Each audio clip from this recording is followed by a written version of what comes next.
I appreciate this primarily Black and all of that. What I will say with this, the women, Viola Davis,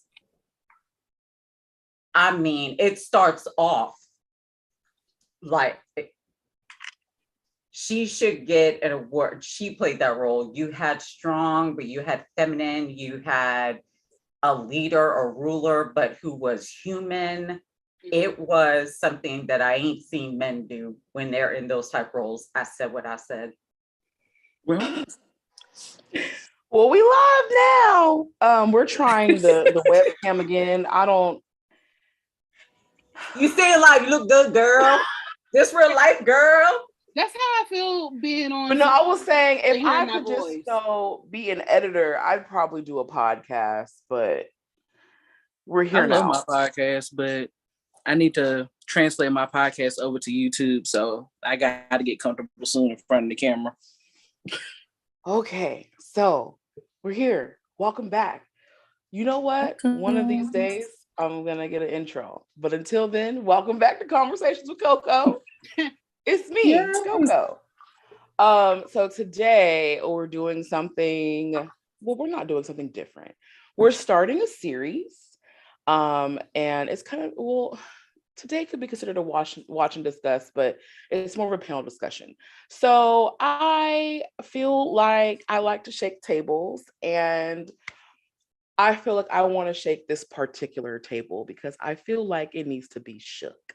So I'm starting a series where we take a deep dive over many parts into the civil rights movement, be it let's explore what they were talking about, what their intent was.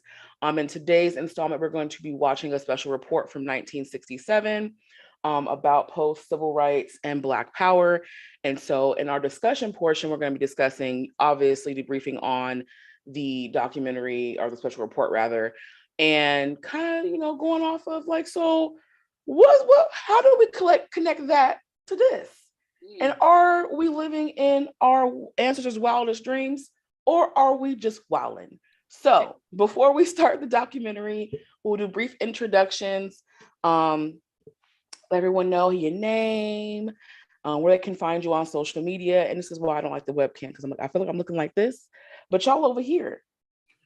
So maybe I need to bring up my secondaries. When you look, but when you do what you just did, it looks to us. Like you're looking at us. It looks like, yeah. When you look at your front camera, you look like you're looking at us. I'm gonna need you to use your monitor. You see what I mean? I'm no TV personality, okay?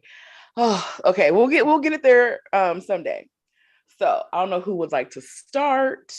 If y'all want to draw straws, rock, paper, scissors, go by age, go by height. I don't know what y'all. Not by height. Let us know who you is. Did you say by age? Who you are. You said by age or by height. Where we can find you, and also what interested you about this conversation. And I'm gonna go on mute. I'm gonna go first because I just need to get it over with. I'm sorry. Sunny LaLouge. You can find me on TikTok under Sunny LaLouge. You can also find my second TikTok, which is Fair Enough Atiti, Professor Petty. Yes, sometimes I get petty on there, but mostly it's itch slapping people, who just need a little jack up. You can also find me on Twitter, same thing on Instagram and on Facebook. So you can find me, and my LLC is on Google. So I have my own business running advocacy and activism. You'd be surprised the cases I take on. And that's me. Oh, what interests me is because I've had these ideas and these deep thoughts and private conversations about the civil rights movement, which happened before I was born or even thought of, and the direction that it's been going in for quite some time. So this series interests me because of that, because of the topic itself. I'll go next. My name is Ariel, but on TikTok I am called Coach Ari Says. I am a career coach as well as a life coach.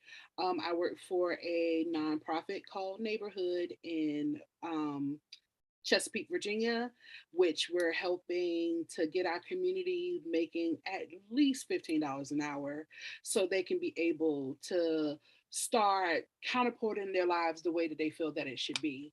And what interested me in this topic is the same thing as Sunny. And also, I don't see a real big change since then.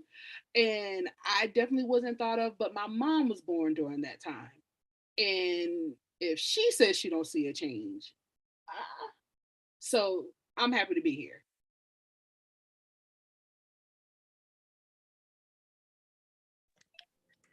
Hi, everybody. My name is Amanda.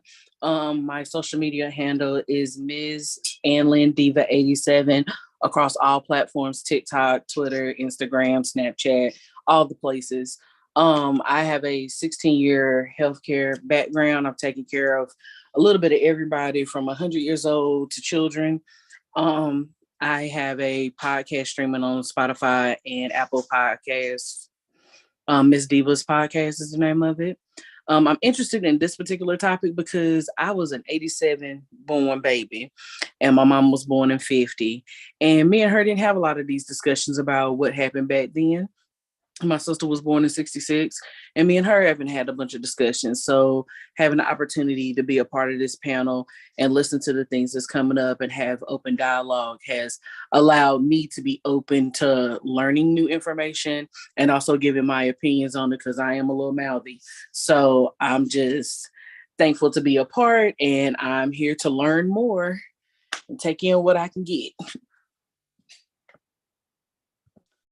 As always, ladies, thank you. And thank you for joining me in this conversation. So y'all can catch me on Coco the Lawyer on TikTok, Instagram. I think I got a Twitter now. Wherever y'all find me over there, Coco the Lawyer.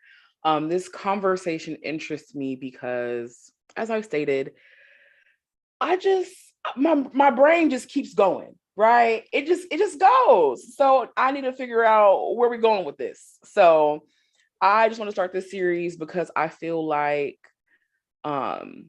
we kind of pedestalize the civil rights movement and kind of treat it like an untouchable and that everything was perfect, everything was great, everything was grand.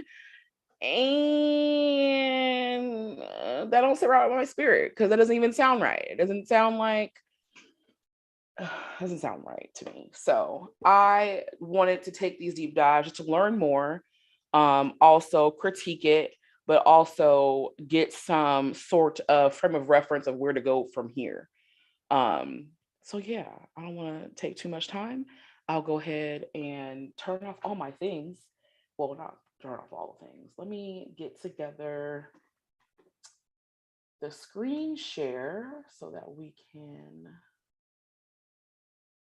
watch the documentary.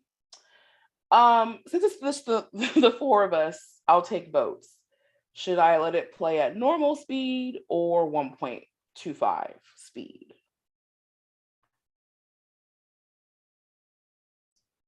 No preference? I don't even know the difference, Coco. I was going to say, there's not too much difference there, ma'am. Right? Yeah, I don't know the difference. There's not much difference there. It's a little teeny faster.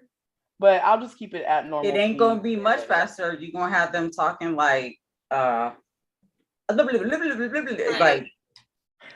as we can understand what they're saying. Okay, so I'll just keep it at normal speed. I turned the captions on because I remembered this time. And we can go ahead and get started. Let me know if sound is good for y'all.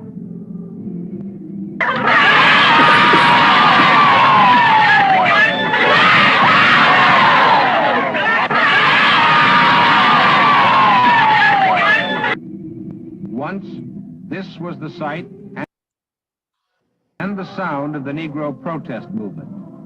Today, you no longer hear this song of promise. What you hear is a cry of anger and bitterness. The Jews got power! The Jews got power! The Jews got power!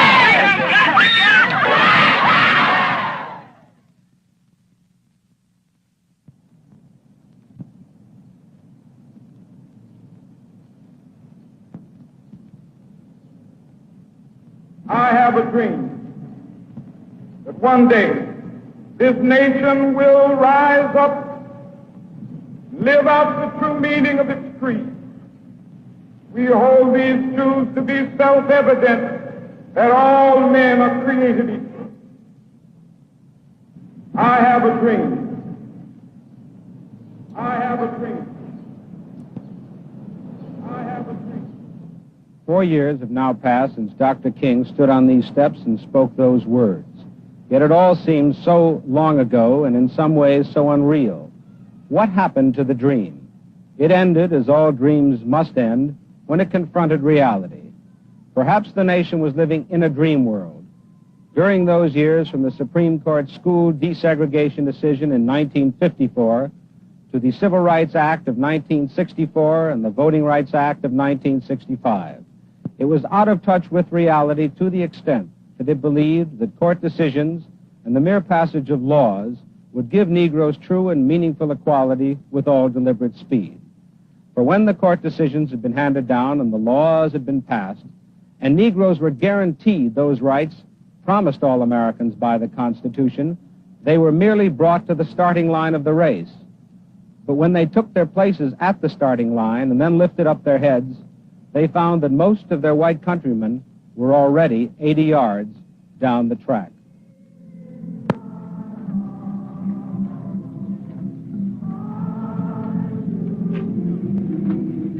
But the race had to be run. In the South, where in many rural counties Negroes outnumber the whites, the emphasis was on voter registration. And registration was power. The Negroes knew it, and so did the whites. And soon the pattern of politics in the South was changed by the very fact that the Negro vote could no longer be ignored. It had become an important factor in Southern politics. Have you ever been declared legally insane by a court? The information I provide is true and correct to the best of my knowledge. Will bear true faith and allegiance to the same. So help me God. Thank you.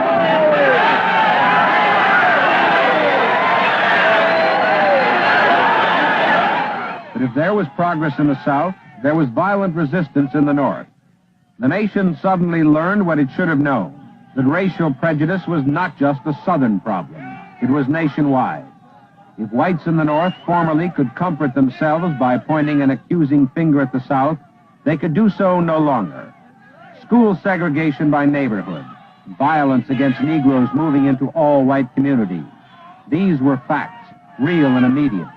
And resistance to Negro demands was every bit as determined in Cicero as it had been in Birmingham. White backlash produced frustration and confusion. This turned in time to disappointment, bitterness, and anger. And this produced counter-reaction, expressed in the call for black power. As a radical movement, it became linked to opposition to the war in Vietnam. Its most articulate spokesman, Stokely Carmichael.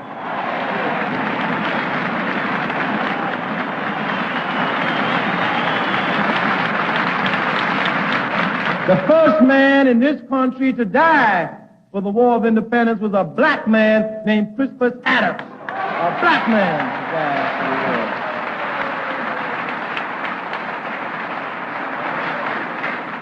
He was a fool.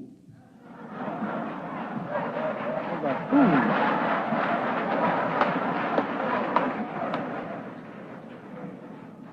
He got out there and got shot for white folks while his brothers were enslaved all over this country. He should have been getting his brothers together to take care of natural business.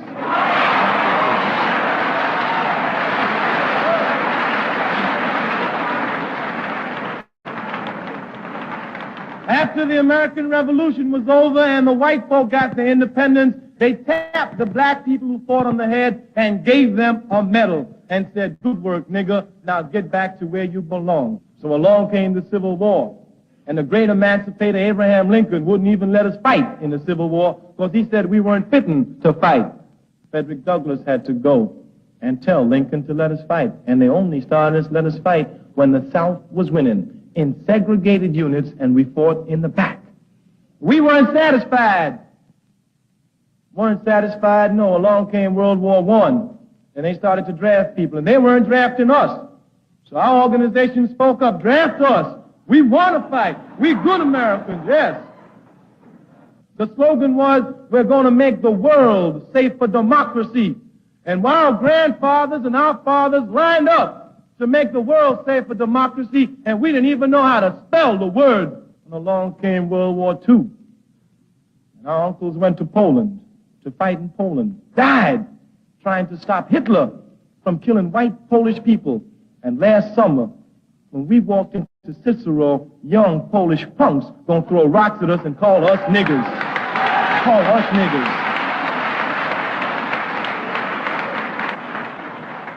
We weren't satisfied, no sir. We're gonna prove what good Americans we were. So the Korean War came along, and communism must be stopped at any price. And it was our blood that paid that price. And our uncles and brothers came back with one legs and one arms to walk into a store and have some foreigner slam the door in his face and say, nigger, get out my store. Yes, sir. In the Vietnam War, America is going to prove something to us. We ain't fighting.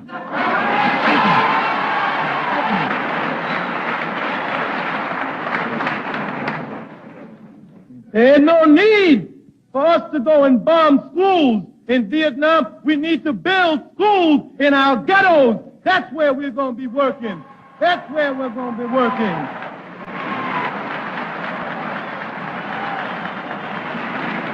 There is no need to go to Vietnam and shoot somebody who a hunky says is your enemy. We're going to shoot the cops who are shooting our black brothers in the back in this country. That's where we're going. There is no need for us to go anywhere and fight for democracy. We're working for our liberation, and it's going to be in this country. It's going to be in this country. In Atlanta, where Carmichael's organization has its headquarters, a warning to Negro extremists from the editor of the Atlanta Constitution, Eugene Patterson, Pulitzer Prize winner and vice chairman of the Civil Rights Commission. Mr. Patterson, in the columns you've been writing lately in the Atlanta Constitution, you seem to be warning the Negroes to not fall in the trap that Southern whites fell into, which is namely violence. What's motivated you? I've been a little worried about the manifestations of black power, which indicate that staying within the democratic process is becoming less attractive to the Negro. I experienced this in the white South, where the difficulty of ending segregation led many whites into outside the democratic process and into violence. I think this led to their self-defeat. I think it always will in this country. Several years ago, you wrote a memorable editorial after the bombing of the Birmingham church in which 4 little girls were killed. And they found the shoe of one little girl, and the editorial was called, "We Hold This Shoe," meaning that all of us who don't condemn violence in a way contributed to that. Is it possible that you might be writing one day the same kind of an editorial about Negroes who commit violence? I would hope that the Negro in America would also remember those days, because the democratic process, the institutions of this country, I think, have been sufficient to give a start toward a better break in life for the American Negro, and I'm convinced will bring him full equality and justice ultimately. I recognize his reasons for being impatient. I'm not against impatience. I'm not against protest. I'm not against any group in America. Certainly the Negro who has so far to come. I'm not against this man demanding his rights and working toward them and bringing pressures to bear for them. But what I'm saying is that when you carry any group of Americans across the boundary that separates the democratic process from the jungle, when you threaten to burn a city or to shoot a man, when you threaten violence, either by implication or outright, then I think you're contributing to the defeat of whatever cause, moral or immoral, it is that you are attempting to champion. I've heard so many definitions of black power in this country, but I'm not sure really what it is. I think black power is probably pretty much what Dr. King was preaching 5 years ago, which is political unity. Get the vote. Use the vote to gain your rights. Develop pride in self. develop a sense of history, develop a willingness to solve your own problems and stop leaning so much on the white man. But I think also that you have to stay within certain bounds, that you have to realize that there is a point of diminishing return in most affairs in life, and this includes protest movements. And so in the time of hard work that lies ahead, I would like very much to see more of a dialogue within the Negro community itself on this issue of violence and nonviolence, racism and brotherhood.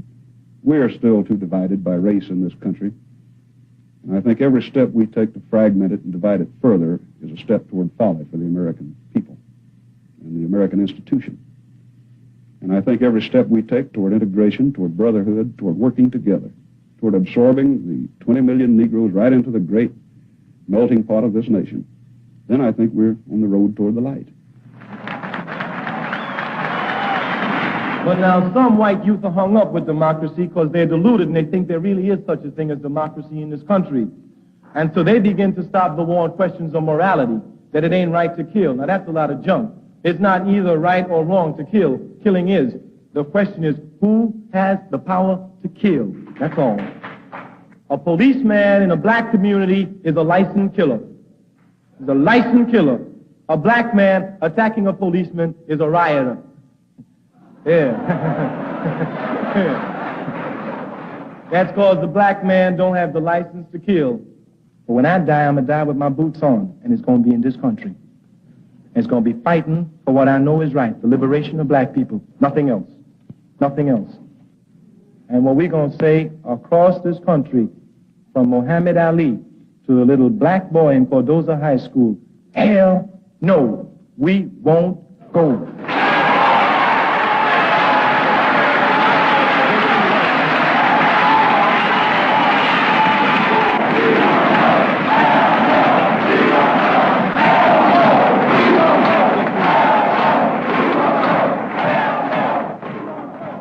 Stokely Carmichael's voice is the most strident. But there are other voices of black power, and in a minute, we shall hear some of them.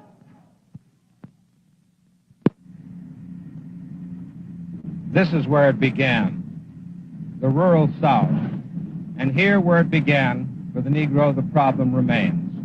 There's no ghetto here, just poverty. The worst kind of poverty. The kind of poverty that you won't find in even the most depressing ghettos of the North. The kind of poverty that makes you wonder, can this be the United States of America, the richest country in the world, in the year 1967? It is not just material poverty. There is also a poverty of the spirit. But it is changing.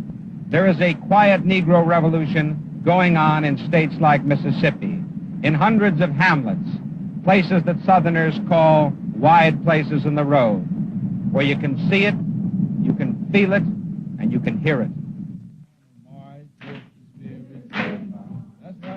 The revolution is quiet. It is also armed. Churches have been bombed and burned too often.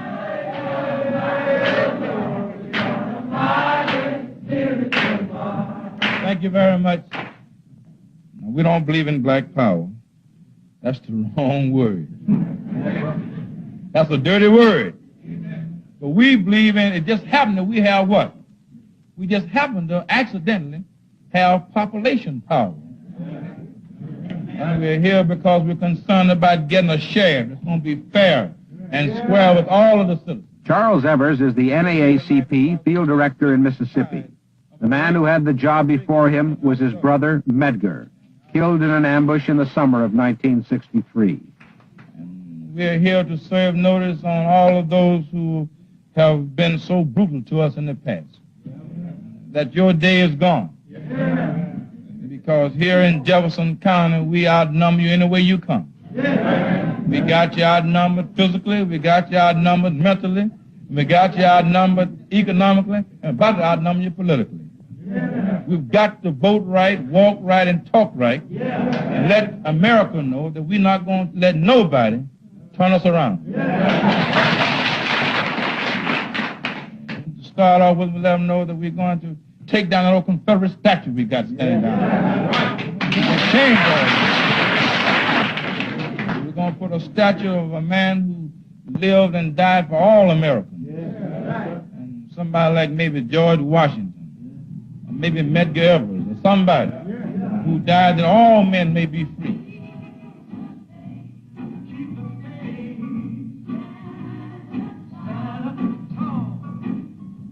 Evers does not call for black power. Instead, he uses the power of blacks. In 5 counties of southwest Mississippi, where blacks outnumber whites. In Fayette, in Jefferson County, where Evers lives, he's built a shopping center, modest by white standards, but significant as a symbol of the growing Negro economic and political power in Mississippi. White politicians, aware of this growing power, openly seek Negro support in the August Democratic primary, in which Negro candidates are also running. Along with political power, the Negroes possess economic power, which can be dispensed or withheld. Evers is leading a boycott in nearby Natchez in an effort to get white merchants to hire more Negroes, and the city to grant greater Negro representation on the police force, the fire department, and the school board. The current boycott is already having its effect. Negro housing in some parts of Mississippi is unbelievably squalid, but even this is slowly changing. Credit, a commodity always difficult for Negroes to obtain, suddenly has become easier to come by. The Farmers' Home Administration, an agency of the U.S. Department of Agriculture, is granting low-interest, long-term loans which are being used by Negroes to build decent homes. But the building is not just a matter of new homes, it's also a process of developing the Negro's abilities. The steamy jungles of French Equatorial Africa welcomed a young German doctor and his wife. The year was 1913, and the pair had come to minister to the natives who had never known any other medical treatment that was given by the local witch doctors. They set up their As part of the effort of self-improvement, Negroes are taking advantage of literacy programs. This one conducted by STAR, a private, non-profit organization operating in Mississippi with funds from the Federal Poverty Program and encouraged by Charles Evers. Europe and Africa. All right, pause for a minute now. That is strife. Let's go again. Read again. His labor. His labor of love in the jungle was made doubly hard. Doubly hard by the outbreak of war and strife both in Europe and Africa. At the site of the old slave block in Natchez on the Mississippi, where Negroes once were bought and sold, Charles Evers talked about the New South, which his power is creating. We're now working strongly on in our areas, on politics, getting them registered, getting them qualified, having voter education, voter registration, and the importance of the vote and what it can do.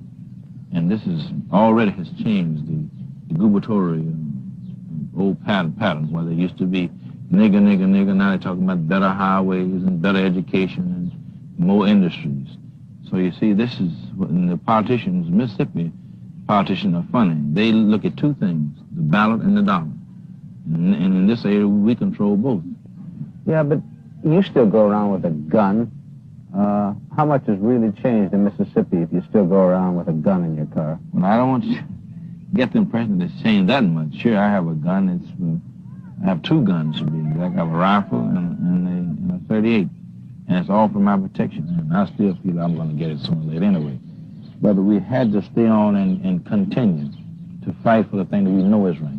Because in every great movement, men have had to give their lives and families have had to suffer.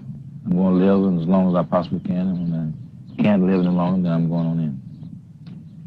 How do you feel about the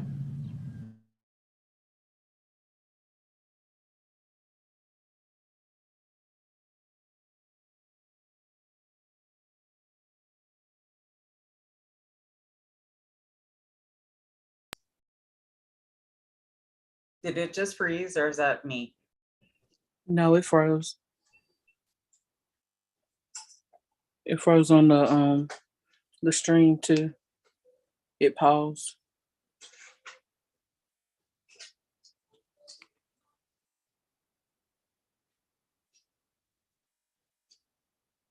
Yeah, it froze.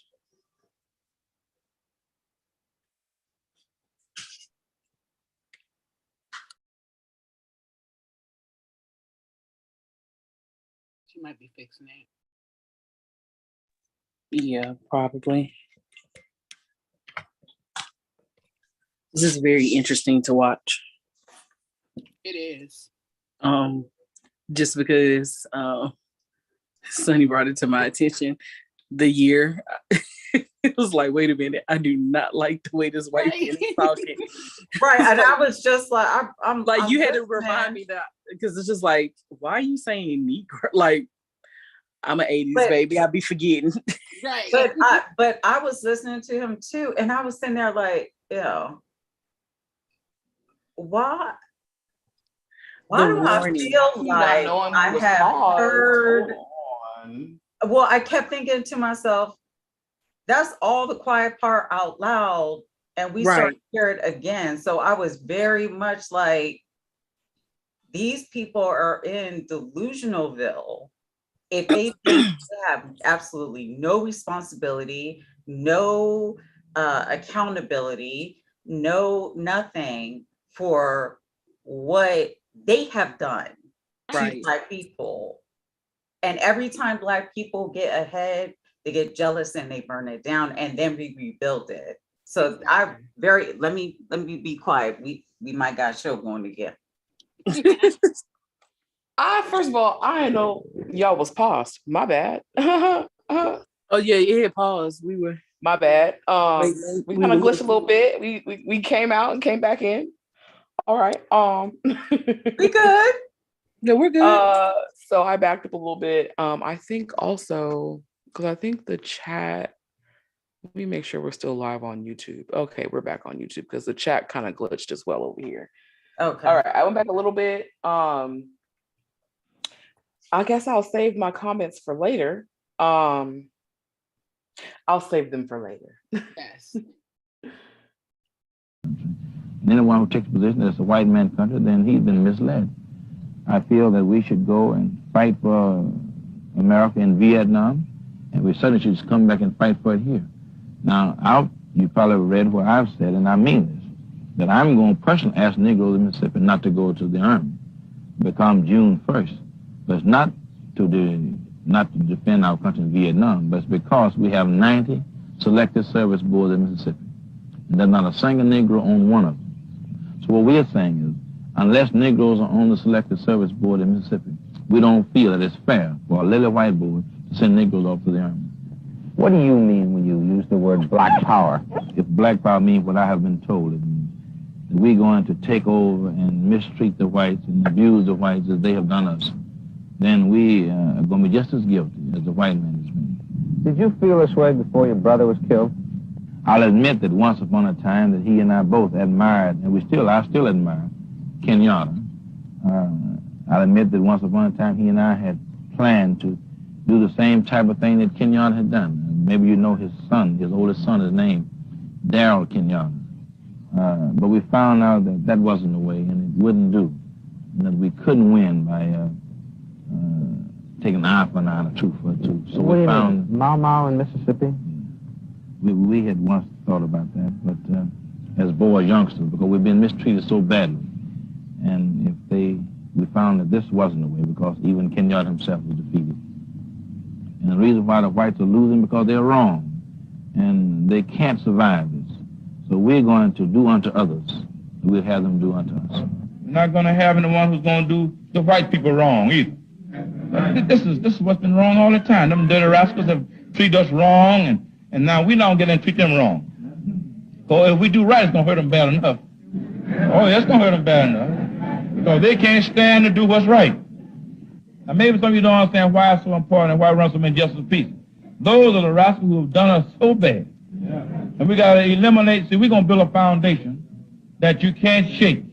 So this time, let's bring to, for the first time in history that we know of, a woman, and most of all, a Negro woman, who's running for justice of the peace in District 2, Miss Lee. Come on up, Miss Lee. Give her a hand. Give her a hand.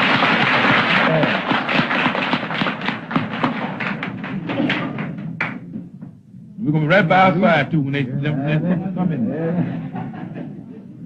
To Mr. Evans, our great leader, to our President, Mr. Allen, to the pulpit guests, officers of the board, and all who goes to make up this group.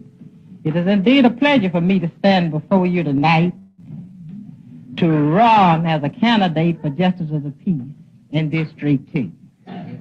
I will give justice to one and all, regardless to the race, the creed, or the color. So let us stand together and let us vote for one another, because this is the first time in life that we have had this opportunity. So since we have this opportunity, let us make the best of it. So I thank you.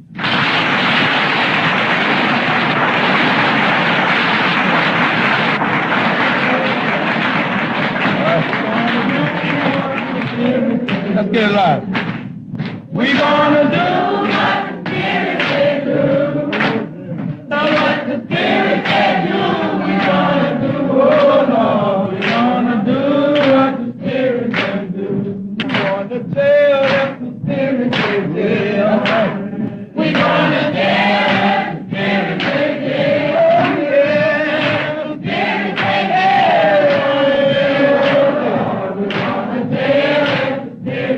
We're gonna do what Mr. Everything do.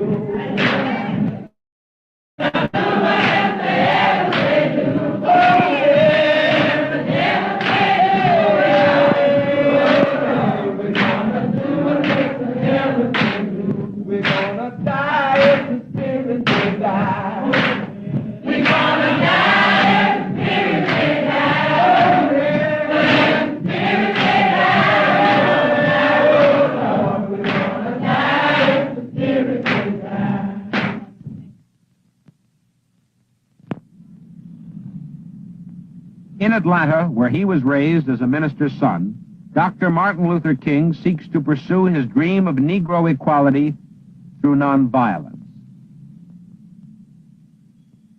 His leadership has been challenged, and so has his dream. The black man in America is saying in substance that either you solve this problem and make freedom a reality, or you annihilate us. This is the choice that America has. Either exterminate us or make it right for us to live. And that it boils down to just that. So, and I don't think that America has degenerated to the point that it will seek to exterminate the Negro. So I think white America is going to eventually adjust to living creatively and brotherly with the Negro. But I do think that we will have to work a long time to get even the English language to the point of really recognizing the Negro or the black man as a man, because everything black in our language is considered low and worthless and inferior and degrading. If one would thumb through Roget's Thesaurus, there you would see 125 synonyms for black, and they are all negative and low and degrading, and 118 synonyms for white, and they're all high and pure and chaste and everything else that you would consider high, noble, and good. But in spite of this, I think that a strong, vigorous, determined movement can force the whole society to begin the process of accepting the Negro as a fellow human being, a person, and as a man. Is this not black power you're talking about? I guess that is, in the sense that it is a psychological call for manhood. Now, I've made it clear that I believe in the concept of black power if it means that, a psychological call for manhood, where the Negro is not ashamed of his heritage, he's proud of it, and where he is not ashamed of being black. He comes to see that there's nothing wrong with being black, and black is as beautiful as any other color. And if it means an amassing of political and economic power to achieve our legitimate goals, I can go for it altogether. Unfortunately, the slogan black power has some negative connotations, and those I can't go with.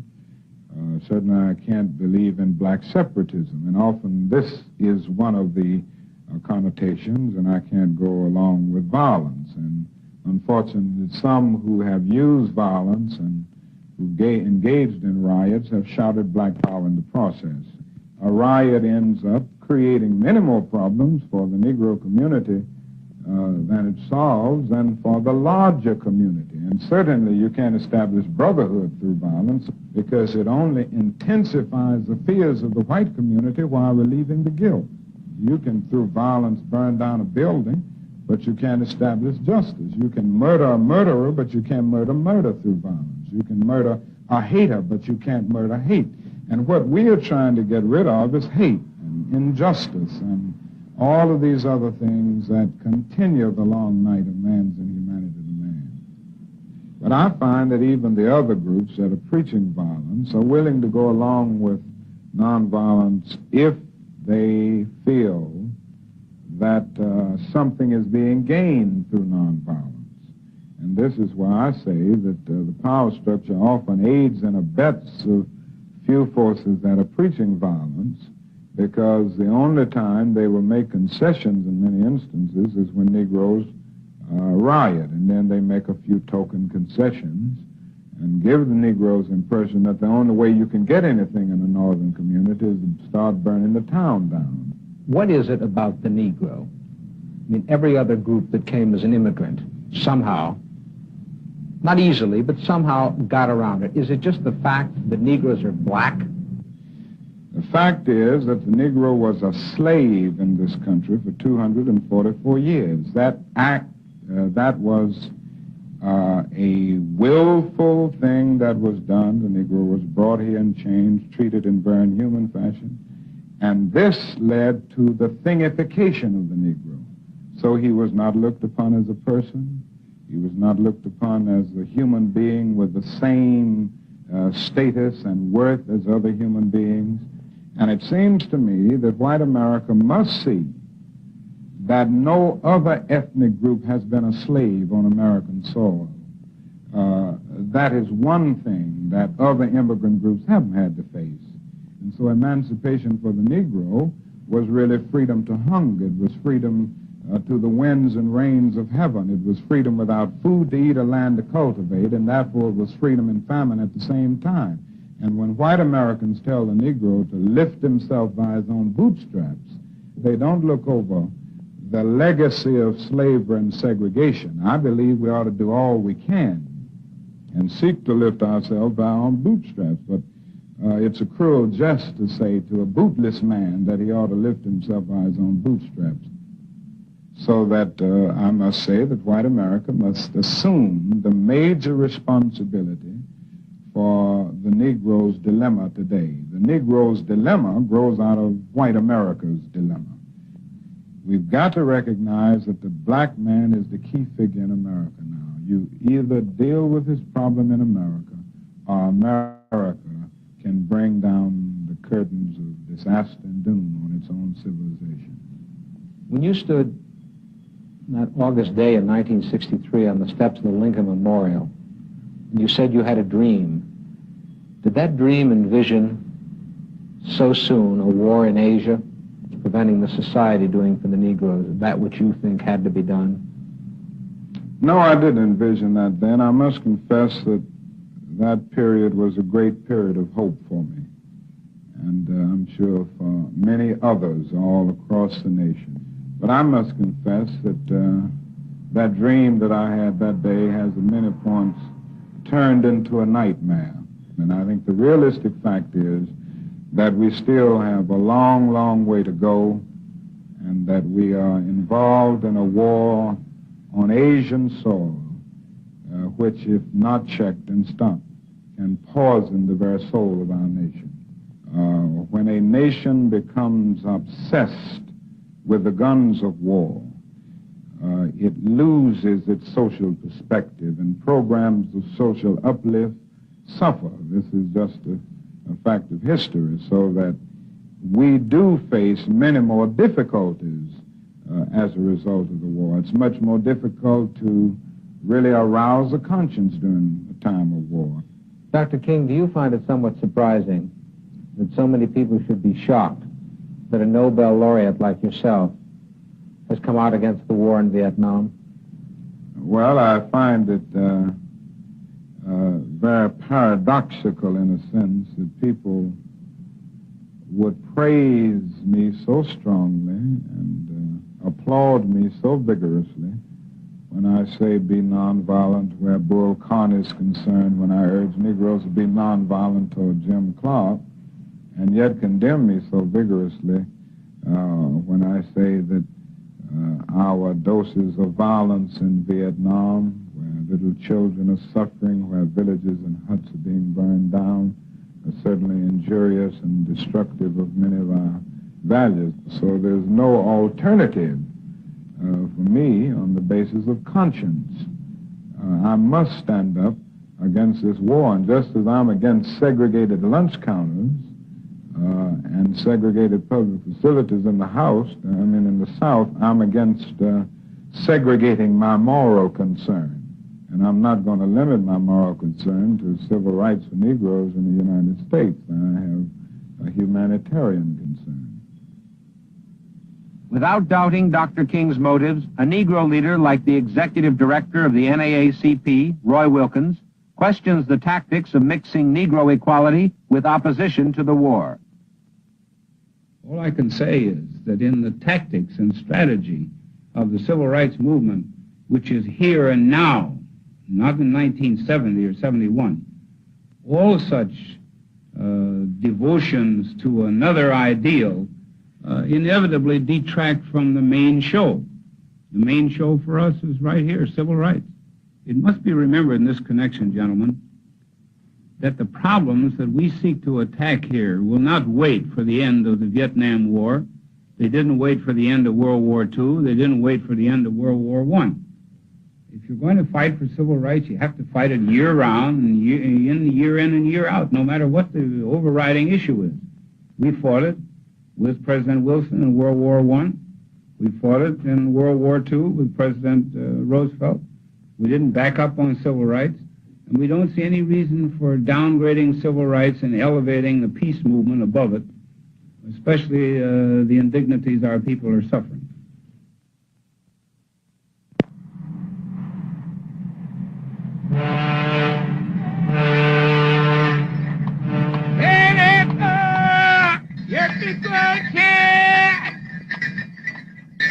When Roy Wilkins talks about the indignities Negroes are suffering, he is talking about conditions in cities like Baltimore, where today 40% of the population is black. It has a problem, as all major cities in the United States have this problem.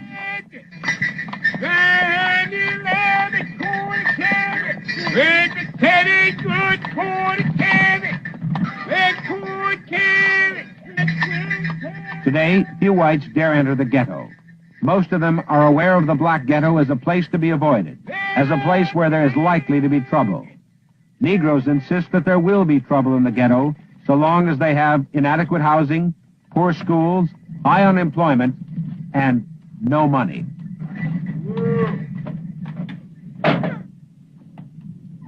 All right, here I am. What you want? 30 cents a pound. Yeah, is that enough? Yeah. Give me some money. You got no money today. Hey, look, girl, I don't want no foolishness out of you. All right, just give me your number. I gotta get there. There are about 20 million Negroes in the United States. Most of them live like this.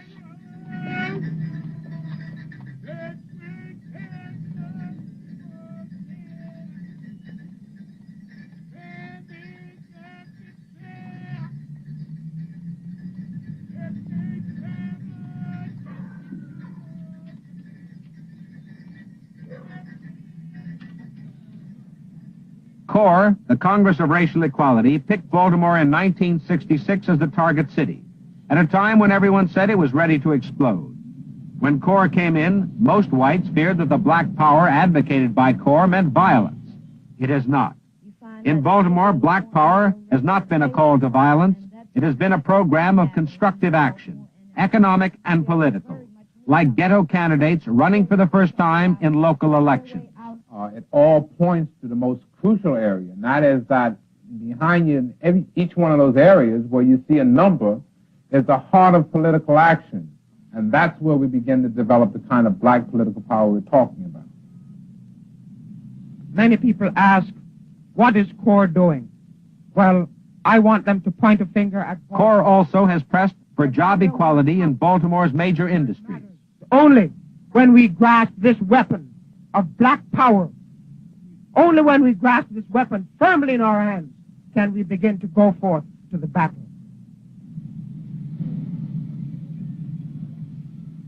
One of CORE's major concerns has been young Negro dropouts, many of them with police records. A program to train them as gas station attendants is carried on with a grant from the Department of Labor and the cooperation of several large oil companies. Each lobe inside the distributor at the proper time. Despite the success in Baltimore, Floyd McKissick, CORE's national director, admits that his organization, like other militant civil rights organizations, is in deep financial trouble. Today, CORE's program in Baltimore is threatened by a lack of funds. Black power, plus his opposition to the war in Vietnam, scares away white support. But McKissick still sees black power as the only way out. Black power is really what we are carrying out here in Baltimore. Unfortunately, black power is a program. It is a philosophy and a program. And a program is really to rebuild a man in a philosophy, build him to love and respect himself, and not hate himself because he's not white. And I'm saying that we must be exactly who we are, be proud of who we are, be proud that my hair is like it is, and your hair is like it is too.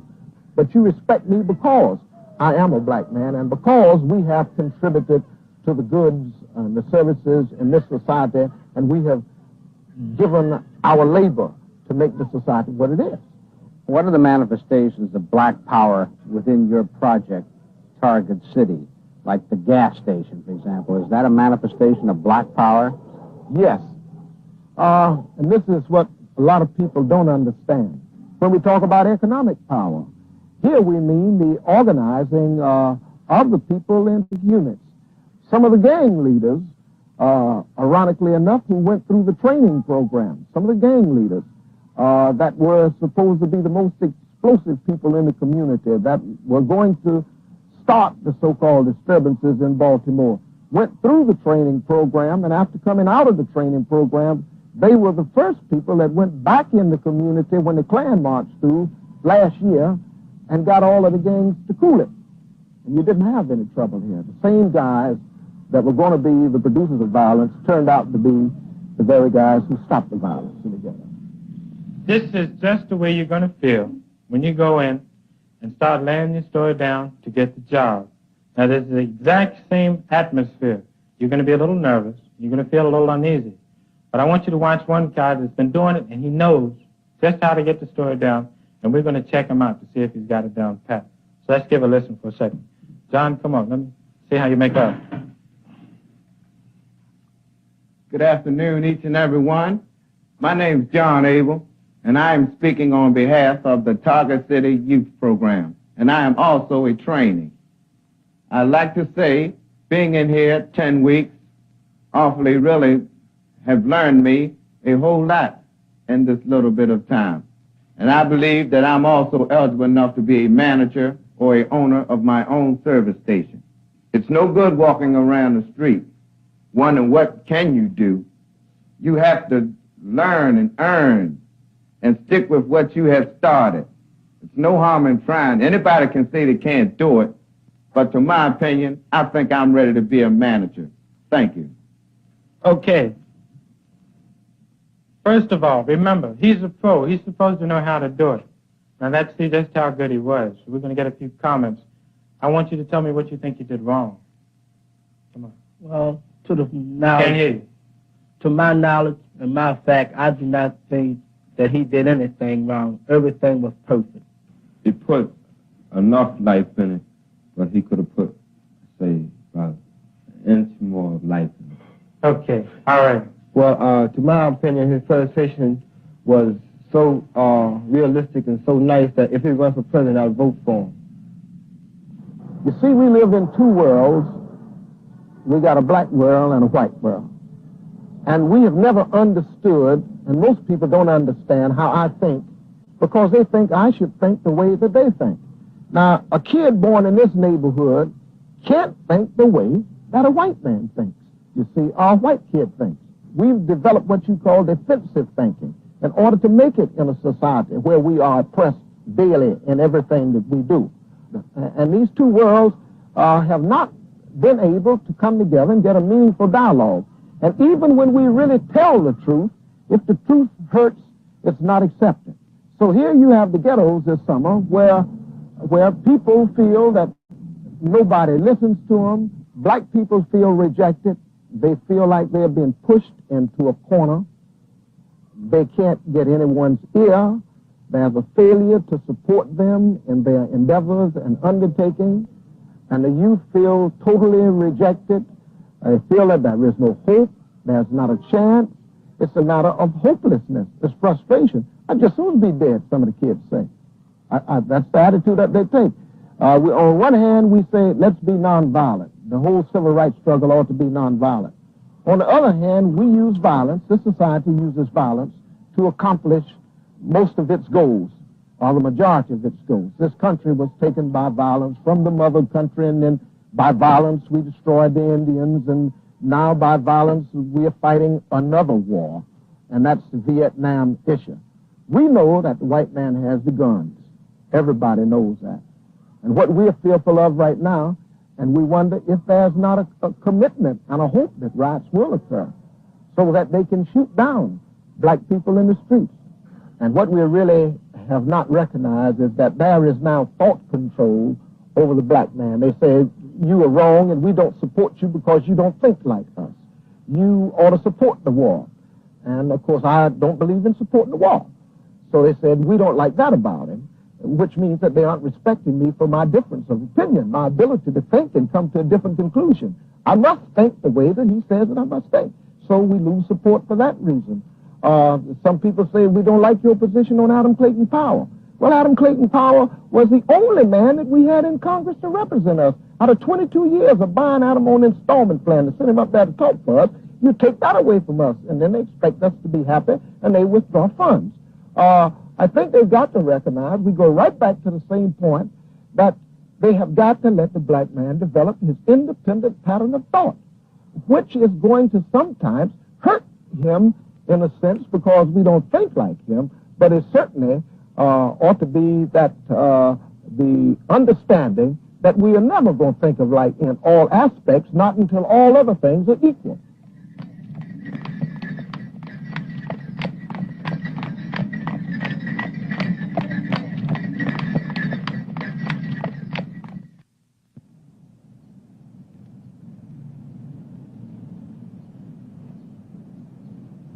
It is difficult for a white man to talk about black power.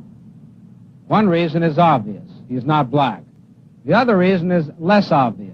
Black power right now is a kind of disembodied phrase with many shadings and definitions. It means one thing to some Negroes and something else to others. There's no such thing as yet as a Negro community, some great monolithic political and social entity poised in anger and frustration, ready to storm the barricades of white America, screaming black power. The war in Vietnam has also complicated the white problem of understanding black power. The phrase has become most recently identified with opposition to the war. Blame or credit for this can be given Stokely Carmichael. He's the Negro leader whose views on the war are the most radical, but his views are not those of Dr. King, whose views in turn are different from Floyd McKissick's. And even if the war ended tomorrow, then whites would still be confronted with the Negro's search for black power, which seems to be now, after civil rights, the next phase in their struggle for true and meaningful equality. There are, however, in the search for black power, two elements which white America should be able to understand. One is that Negroes are not searching for something which is alien to our system. All minority groups in this country at one time or another have sought to better their condition by demonstrating their collective power, real or imagined. But what is alien and what will not be understood or accepted is the black power which advocates violence to achieve its aims. The other element is a common denominator among the advocates of black power, and that's a new pride in being black. It's part of a search for identity. You find it especially pronounced at Negro colleges and universities, which 10 years ago formed the backbone of nonviolence, and where in the next 10 years, black power may be given coherence and form. The only thing which is radical about this search for identity is that many Negroes are no longer willing to be what whites would wish them to be. And that may be precisely what makes so many whites fear the words black power. The other day, the law school had its talent show. And you know what turned out the talent show? Some sisters and brothers from the church who came to sing gospel to us. And we were pretty, and we felt good, because that was our heritage. And we are not white, we are black!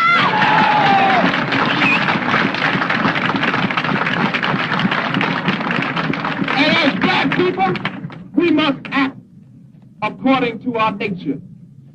You can't teach a snake not to crawl on its belly, nor can you teach a baboon not to sit on his haunches, because that's his nature. And it's nature for black people to have soul. And we exhibit that soul in various and sundry ways. Why do you think those brothers and sisters come out here on Friday and sing around that tree? Because that's the way we do things. And we can't be ashamed of that, because if we're ashamed of our culture, we become manifestly ashamed of ourselves. And brother, I'm not ashamed of myself because I'm beautiful.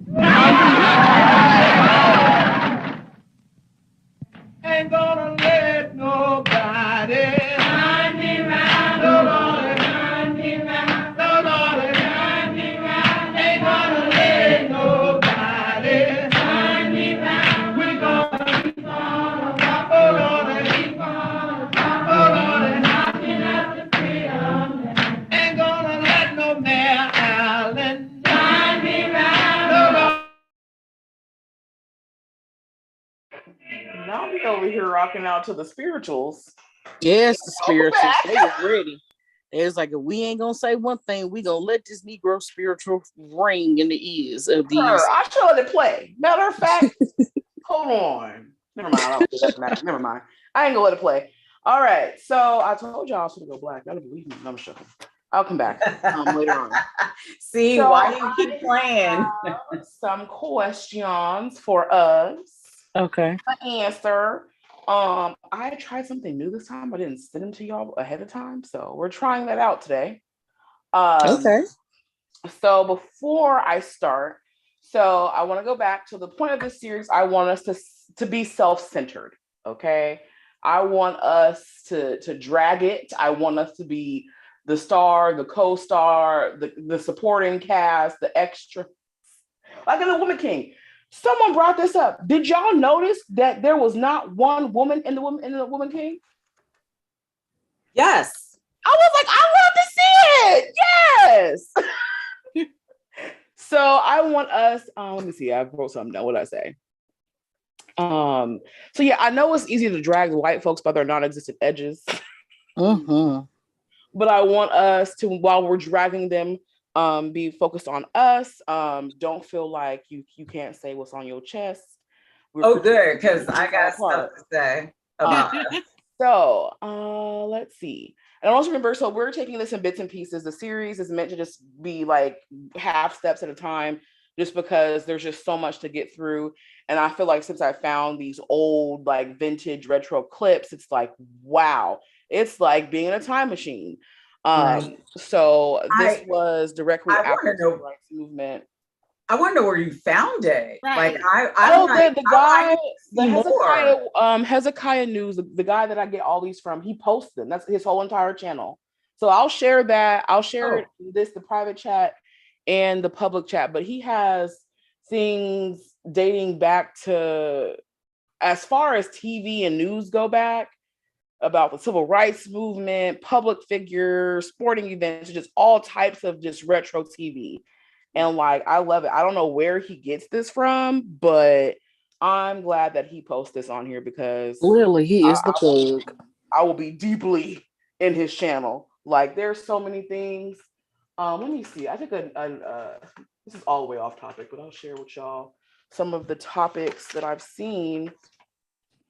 So I don't know if y'all have heard of Iceberg Slim. that was a documentary about pimping from like the 1970s. So I wanted to watch that too. Yeah. There's a documentary about Shirley Chisholm. There's a 1990s Gangster Rap Under Fire documentary. Oh, yeah. We watched the 1969 welfare crisis. There are several ones about white supremacy that I wanted to watch. There's several of the welfare rights movement, African Liberation Day, a document about Mammy and Emmett Till. We watched The Vanishing Black Family already. And I think that's what I got for now, but there are so many different types of things that he has on the channel. It's really amazing. So I'll go ahead and post that. And while I'll get that in the chat, my first question, it's a twofer. First part is, from the documentary, what was Black Power in 1968 from your observations? And then also from your observations, what is Black Power now? So I'll let that marinate while I get the links. What I took was, back then, the idea of Black Power was pretty much allowing Black people to be free and liberated and proud to be who they are in their skin. That's what I took from it. What I believe Black Power is now, I have no clue.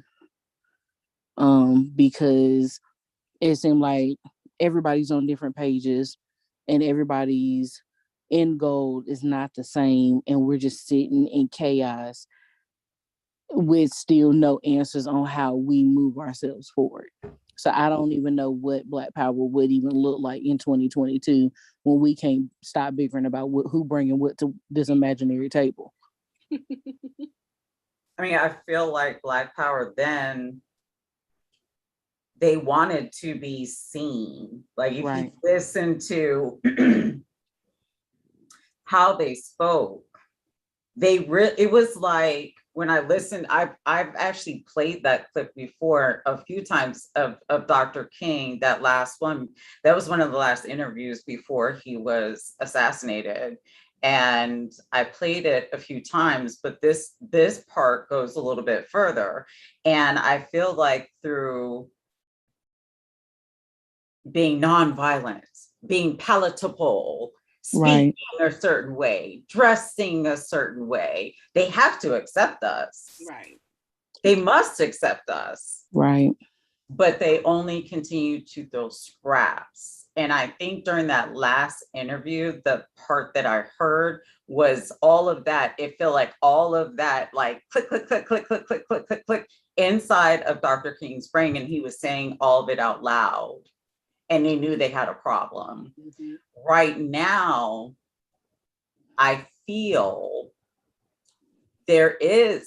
I feel like there is an emerging, unexpected Black Power, and it's being spearheaded by women who have said, you know what, we ain't following you. We're not following you. And please, y'all can't even get yourselves together. And I'm seeing such a broad range of Black women, Native women, Black women, where, you know, I always look at the two together because I'm the two, but I'm looking at them saying, we can live without you. We can do this without you. Y'all could do whatever you can't drag us. Okay. When something happened to you, understand. Mm-hmm. We'll say condolences, but we will continue moving forward. So now I feel like that's starting to emerge where more Black women are not only speaking up and like kind of negotiating with a Black man, like when who was it? The conversation, Giovanni and I can't remember his name right now. James Baldwin were talking. And she's like, where's that energy when you come home? Why can't you treat me that way? Right. You know, you say that. So I feel like the energy is shifting. And Black men don't like that at all. Struggling. And guess what? None of us care about that struggle because they too busy trying to stay within that patriarchy. Yep. I think Black Power back then was trying to, like both of you said so beautifully, it was about having rights, being able to be free, being able to be seen as our white counterparts. Um, but then we have other people thinking that Black Power is a takeover. So that's what they were struggling with back then. Like, we don't want power in the sense of we want to be in control. We want to be free. We want our fair, share. We want to be able to sit at the table as well. And right now, just like Sunny said, it is a lot of Black women trying to stand up and say, okay, this is what's going on, and this is how we are able to become free. So we can say that we have Black power.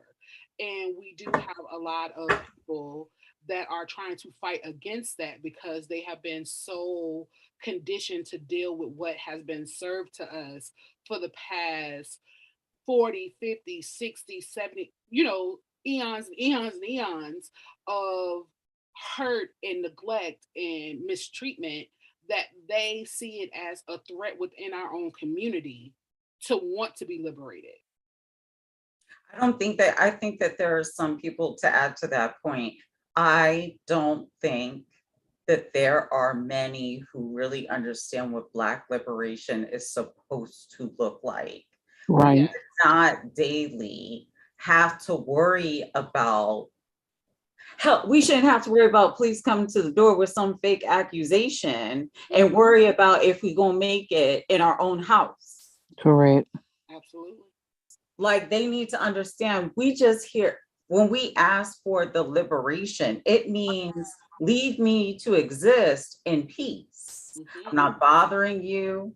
You're not bothering me. And that pot of money that every state gets, y'all need to be donating more to the areas that really need it, instead of padding your pockets and shoving it into areas that don't need it, because their tax brackets for city ordinance to live in that area are higher. We have to understand what that is, but I feel like Black women are doing more of that work internally, like really digging in and then pouring it out. Let me get in my notes. So I kind of, in listening to the different segments, I noticed that back in the day, they like to do these segments. So the Southern Black folk had a different idea what Black power was versus the Baltimore Black folk versus the Northern Black folk. So I'm going to add in this person. Uh-oh. Hello, welcome. I'll let you introduce yourself before I go. Oh, they're connecting the audio. Gotta love Zoom. Yes, gotta love Zoom. I can't tell if you're being facetious. It's like technology is one of those things where it's like it's supposed to make things simpler and better, but it doesn't. It does not. Zoom was never the thing. They're still connecting, so I guess I'll just continue as we let them connect. So they kind of had some common themes, but they kind of were a little bit all over the place. I noticed that with the Southern Black folk, they kind of had that air of respectability politics. Like Black power is when white folks see us, they don't want to hang us from trees because we have on suits. And then the Baltimore guy, I forget to write down names, but he kind of thought of it as like a philosophy, so an idea in one hand and then action in another. So he kind of didn't bring in that whole like loving Blackness, loving self, kind of self-validating, all that kind of stuff. So I thought that was interesting. So I guess I will say, just in viewing this short documentary, that in 1967, there really was no one concept of what Black power was. No. I kind of Also notice they stayed with the safe blacks. Mm-hmm. They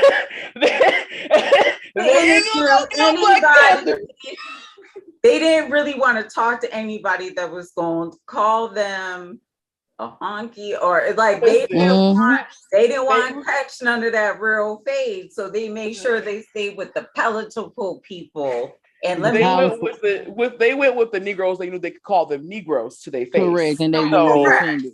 And they could watch them clap and praise God as they talk to the church and tell them we gonna go ahead and go with the vote, and we gonna teach you how to.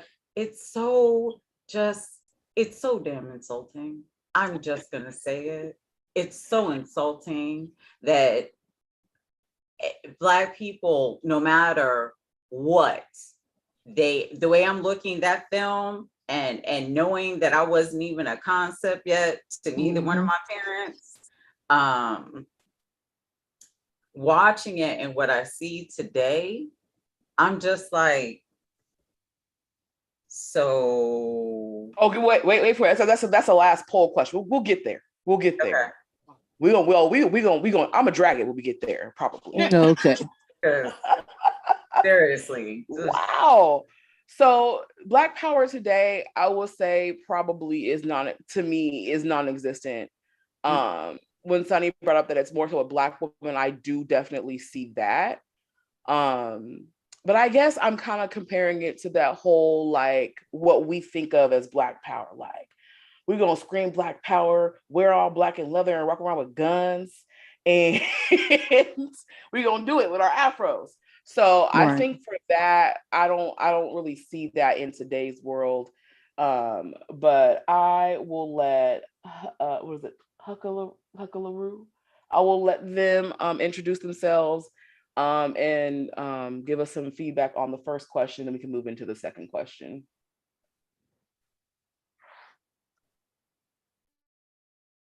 Hello, can you hear me?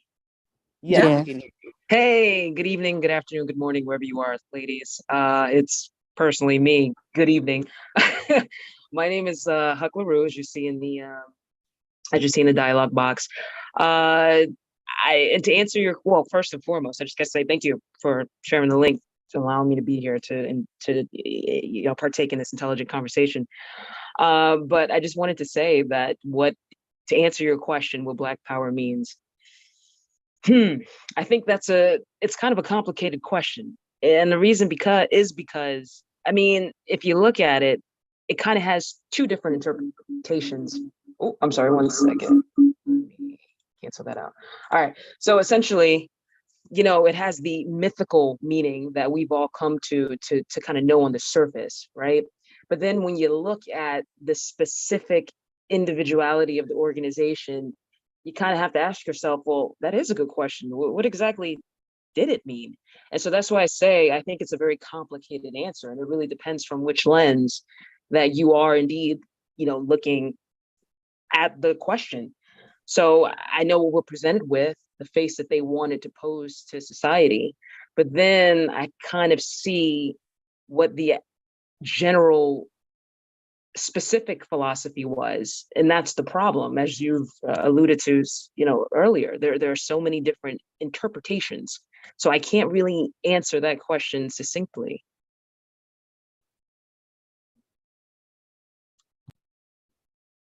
My bad. Oh my God, was I muted? I guess no, you're fine. Okay, I was muted. Okay, that scared me. Yeah. I think that plays into they knew which Black folk to talk to. Yep. Yeah. They knew they knew where to go to find the presentable Negroes. Yeah, because that kind of Black person is always striving to be viewed in a certain way by a society at large. So it's kind of like that double-edged sword where it's like, one, the white folk want to paint their picture with their brown colors that they want to cherry pick. Yeah. But it's also like the people that they're picking are pick-me's. And that a pick-me does nothing at all. All they do is follow behind for scraps. They follow behind, and whatever scraps that they are thrown, They sit there, they will stand up and say, look, we got this. And the rest of us are like, but where's the rest? The crumbs? like where's the like rest? The crumbs? Because I'm just gonna be blamed with it. I had no idea that Dr. King's the voting rights has to be reviewed and approved every 25 years. Once I found that part out, I was like, so they just threw crumbs at this man. Crumbs. Because they get to decide whether or not we are more than 3/5 of a person to participate in the electoral process, as you redline us to death still to this day. Okay. Absolutely. I guess I'll pivot us into our second question. So I did see that there was in the Black Power talks, at least very lightly, there were themes of self-love, self-acceptance, and self-value. Do you think we have realized that goal?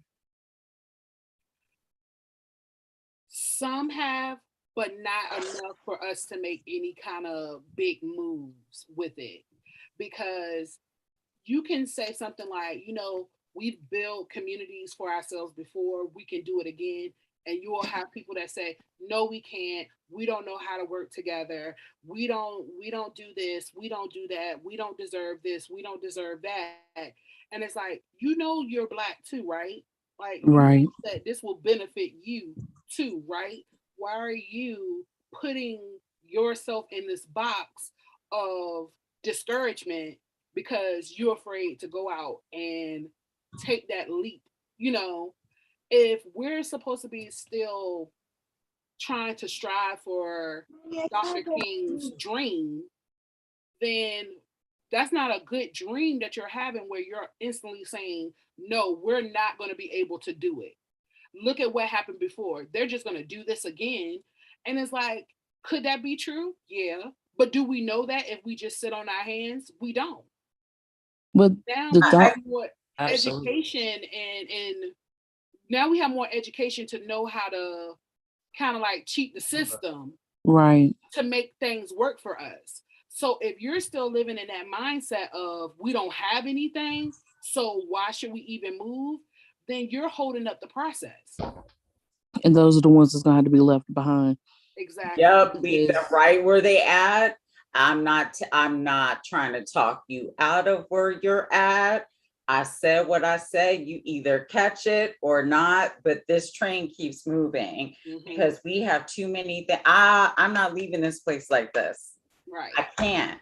I have 2 grown sons. I have a granddaughter. I'm not doing it. And I am teaching them the things that my parents would not talk about. But not only that, even the people that's just like, oh, they've done it before, so why even try? But it's just like the infrastructure is different. There's more education behind it. We have more engineers.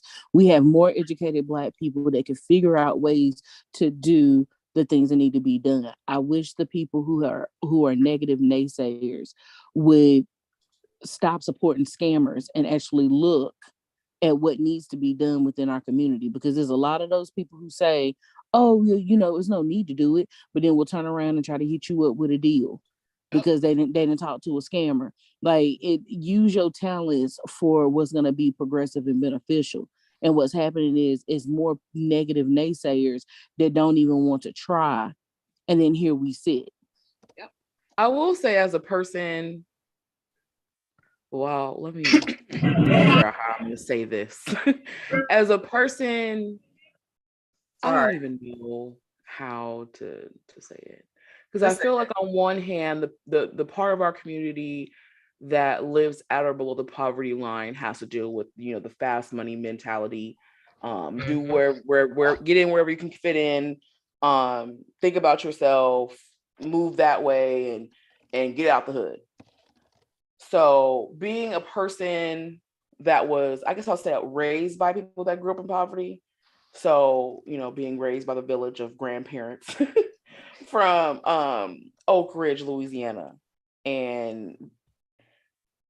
but also growing up with means, going to private school, being formally educated, being an attorney.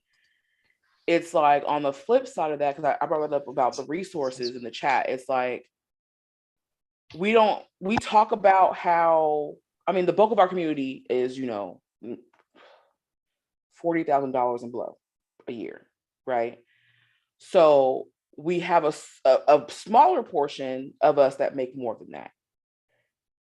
We don't ever talk about how this group doesn't really reach back. No. You reach back with giving out Thanksgiving turkeys, Right. and writing donations off on your taxes. Right. But when it comes to the people with the actual economic and educational resources feeding back into the rest of the community, there is a mentality of, well, I did it. Why can't they do it? Mm-hmm. Or why should I have to be the one that's responsible? But or like, well, they have government assistance. That just like, so it's like, can we drag the elites for a second? Like, it makes me so angry. And the reason why it makes me so angry is because just personally, I've had people look and be, because of my outward appearance, oh, ain't no way you grew up in the hood and blah blah blah, baby. Like, what does the hood baby look like? Like I can explain the things that I've seen, almost being my life being taken at 12. I mean, roaches, rats, all of it. Like I lived it, and I worked hard to get out of it. But guess what? If I pick specific events and things that, not even events, I pull together stuff and give. Nobody knows. Nobody knows who I give to. I don't need to boast. The whole point for me is that I'm reaching back, that I am very actively involved, that I share knowledge to help reach our people, because our people need the knowledge. Just like sometimes you need a white person who, like a Beto O'Rourke, to go talk to other white folk to make it ring something in here. Sometimes you have to have Black people do the same thing. And they also need hope. Some of them need hope that they don't have to stay where they're at, because everybody that they're around pretty much all the time is on the same level. They all doing the same thing, so they don't see something else. Why don't you? My gripe is like, else?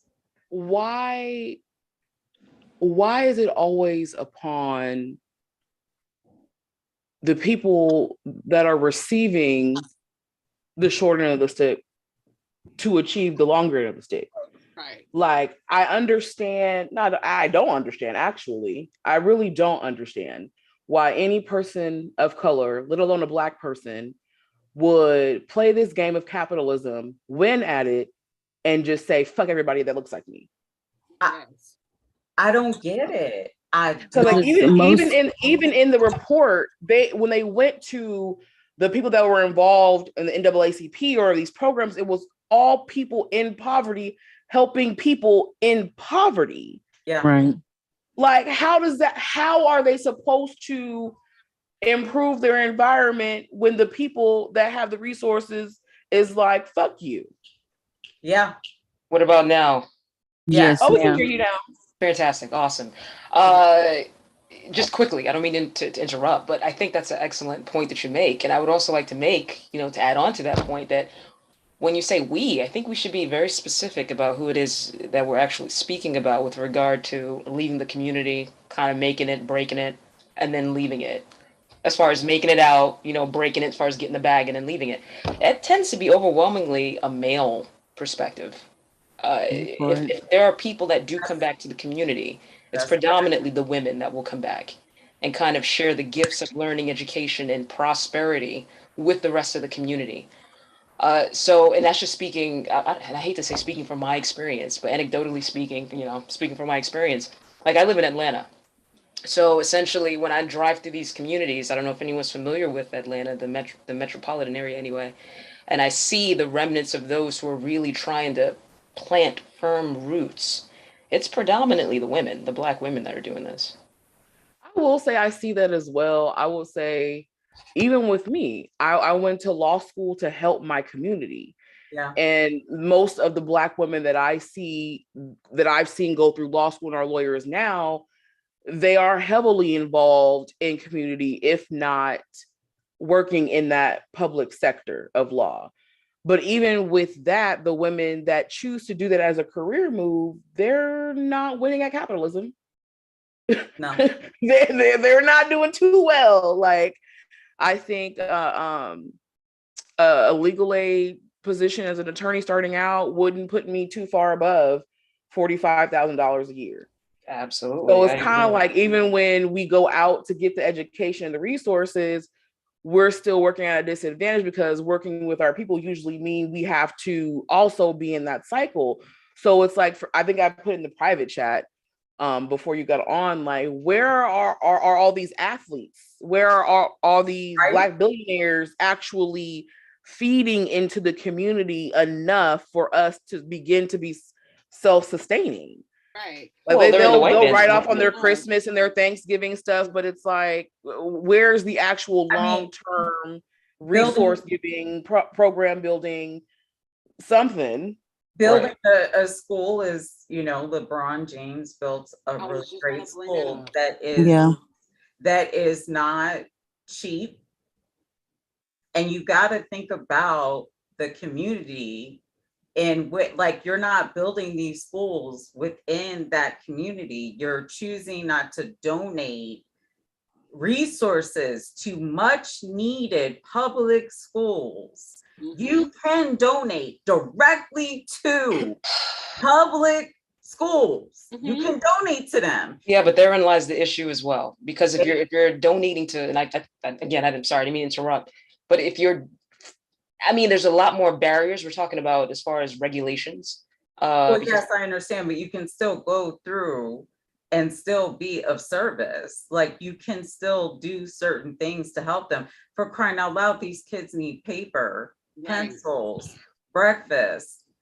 The Black Panthers built a lunch and breakfast program because it wasn't going to come from no place else. And then it's also like, it's 2022, so it's like, if anyone keeps up with programs, we already have enough programs. There are enough programs to do whatever it is, whether it's food, school supplies, clothing, after school care, extracurricular funds. We have the programs already in place that are not necessarily tied to the government, but those programs are underfunded. I made a post, all of the social programs that make us function wholly as within these borders are the ones that they want to gut out, but it's the ones that we need in order to survive, like literally survive. They keep wanting to gut and take away. I'll even say with that, where are our lobbyists and the people funding our lobbyists? Not being You don't have to give to programs, but if you want some legislation passed, where are our people with the boots on the ground in Washington every day, making sure our interests are being heard? Absolutely. It is very hard to get, like, you can go through the Black Caucus, which, thank you, Shirley. You can go through the Black Caucus, you can go through the Hispanic Caucus and stuff like that. These are difficult, and they go through the same thing over and over. And all I see now, watching it so closely, is the most vile, deplorable amounts, just glutton amounts of greed for no reason. Right. See, that's you cannot take it with you.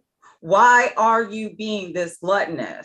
And you don't need people like Nike. Nike is their co-founder is playing around with politics in Oregon.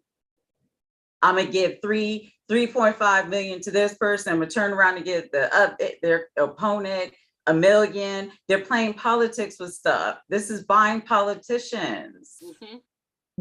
But if we want to win at this game, we are going to have to play it and play it well. Absolutely. Ain't got no problems with it. That's like, we want the change. We want the outcome of the change. But when it comes down time to do the work of the change, nobody wants to listen and nobody wants to follow through. If we want to, if we can get reparations as we want to, if we wanted to rewrite the 13th Amendment, we could do that. But it would be black if women. we wanted to pass the anti-lynching bill before it was passed, we could have done that. Well, I'm not gonna lie to you. But we're not doing what's necessary to play the game. We want the outcome. We don't want to do the work. Absolutely. Exactly. So what would be, so Coco, so what would be the work on top of having businesses that reach back, you know, having I will say businesses that create jobs. Small businesses are amazing. Absolutely. Small businesses are great, but we need to have businesses that can support our community at whatever level that is. So if it's like a grocery store, you hire some neighborhood kids, or you start a corporation where you're going to start doing mergers, acquisitions, and start hiring Black folk with masters and bachelors and whatever else degrees. We need to do that. But when it comes to politics, we have to have the funds. Not just the funds. Will not. We, even outside of the leadership, we could use the people in office, the white people in office right now. Like Sonny was saying, politicians go where the money is. Yep. After you vote for them, whatever they told you when they were running, whatever side they told you they were on, that does not exist. Nope. When it comes down to going to Washington to vote, none of that exists. That's when they're voting with where their pockets are being lined. Right. If we dangle that carrot enough, they're gonna come to it because they want like the owner of Nike. We need to be paying politicians on all sides. We cannot have this whole let's pick a party who talks best to us. No, I'm going with whoever I'm putting my money behind is going to do what I want them to do. That's how these corporations, all of these people keep getting all these laws and bailouts and stuff, because they have the funds to do so. That is not because they're necessarily Caucasian owned.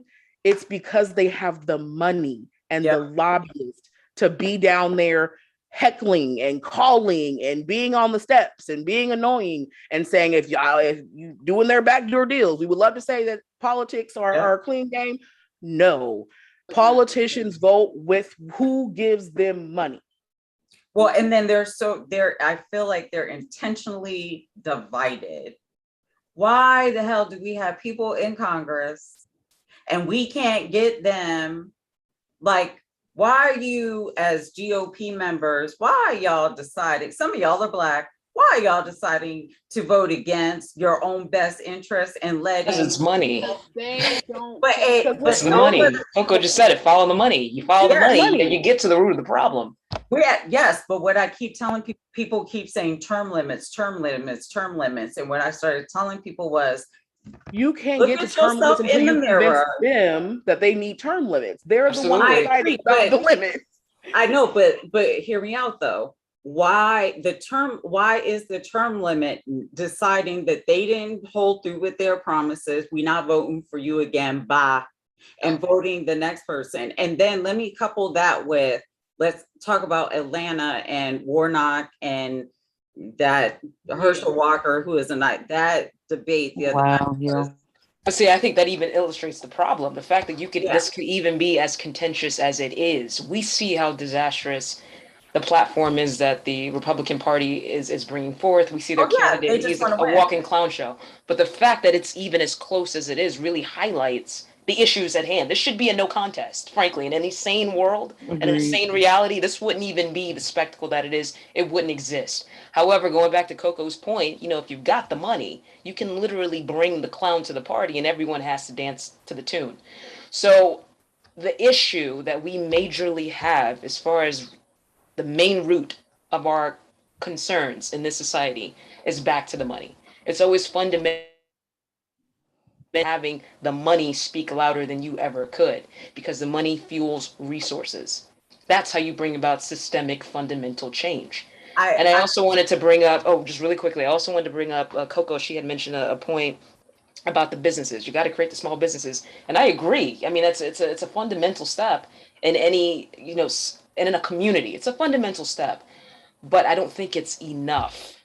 We've been there before. If you look at historically, so there have been points in history where we've formed these communities. We've had our businesses within these communities. We've had our own sense of group economics, but because we didn't do the fundamental work of having a consolidated message, a statement, in other words, a central organization to put forth our wants, needs on paper, that's where everything tends to fall apart. You can't have a million different soldiers fighting for their own, on their own side. But I think that we've had communities like that, and they get taken from us. Why do they get taken? That's an excellent point. Why do they get taken? It's because we don't have that political framework to ensure their survival and protection. No, white people decide. I don't think it's one thing. I think it's absolutely. I think it goes back to, I'll tie it back into the documentary. At the very, very beginning of the documentary, they were having a conversation about the civil rights movement and what they were trying to achieve. And the white man was saying basically like, you can do all the work to change everything on paper, but changing things on paper doesn't change it in people's hearts and their minds. Correct. So I think for me, when I say build businesses, I'm saying build businesses that we can complete on the global market. We live in a capitalistic world. We can't just divorce ourselves from what is in the world. But when we build businesses that can compete with other big businesses, there's more political power, there's more buying power, there's more influence on the global market as well as in legislation here in America. And we build these big businesses to build big profit under capitalism so that we can fund our interests. I will also say it would help us as individuals in economics. Like you can hire someone that, may not have been hired at X, Y, and Z for ABC reason. So giving jobs to people in our community and encouraging them and emboldening them and building better families and having children with more resources. But it's also like, if we, and this is a really big if, because I think the reason why the Black elites, for the most part, are detached from the community is they've bought into the white American dream. If there were a way to play this game long term while maintaining our interest for liberation, I think we could be successful, because if we would dig deep and do business and create funds, we can start to be the puppet master of legislation that will get us to more liberation on paper.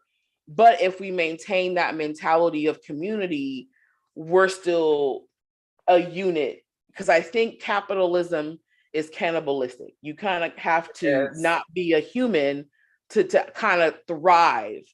So if we can figure out a way to maintain our humanity as we actually play the game, instead of asking or complaining that we're not making headway, but actually put skin in the game, put money in the game, put time, energy, effort into that, and still kind of maintain being humans, I think. That's why I said I think that I think that when people, yesterday when I took my granddaughter to see the Woman King, I had made my own hoodie, and it had me at the church, yes, that famous church, holding up a black, my fist in the air, and it said, "Activism is a verb," because it is a verb. I can't sit still. There's knowledge to be shared. There's resources to be shared so that people get the message. There's history lessons to be shared. And, deciding to open a business with the vision of it growing larger and being able to really help and, grow out and stuff. This is no work for the weary. Right. This you have to decide. Either you're full in, if you're going to be at this level, either you're full in or you full out, because you can't half step this. Right. And I say that from my own personal, like, building my online presence, doing everything, and then trying to have the vision of how to proceed forward. Your brain don't turn off, and then you're looking up and you're researching. And the only other thing that I'll add is they make it intentionally difficult for Black businesses to get finance. Absolutely. I could have the best credit, and I am sitting here now working with, I got 3 credit unions that I am with, 3. And I'm sitting here working one right after the other to be like, I need these things. I have set up an office. I've done these things. I need these other things. It is rough that way. And that part is very frustrating. I'm not Yes, gonna, it because is. I'm not gonna Very come much but so. And I agree. And that I'll say I is agree. I would love for us to be like the Asian community, the other Latin communities. They got a community pot. When you need a loan to open a business, you That's got to it. go to the community and present That's them your it. business plan. That's it. That's it. And pay them back. Like, do And y'all? that I would. You know how dope it would be for us to have a pot where Black women could come and just say, "I'm starting this business. Here's my business plan," and we just got the money to say, "Here, sis, go do it." Yep. The problem with that is it's gonna have to be a section of people within the Black community that are willing to not be so emotionally moved by the people who are refusing and dragging their feet. Because I was See, here's the listening when thing. We have enough financially literate Black folk. Like, if y'all would just like stop trying to sell a course and link the fuck up. Thank you. And either start some literacy classes or start us a fund or a trust. Like, we don't even have to live on the same block. It's like, it's 2022, right? We don't even have to live in the same state anymore. No. We can build all of these things virtually. But that goes back to what I said, as far as there's a certain set of Black people who would rather support the scammers who have the courses than look at the bigger picture, like what you just said. I just So don't it's a understand section, that. of them, like we're all having this dialogue and we're all in agreement, like it would be dope as hell if you're able to go and we have this pot or whatever.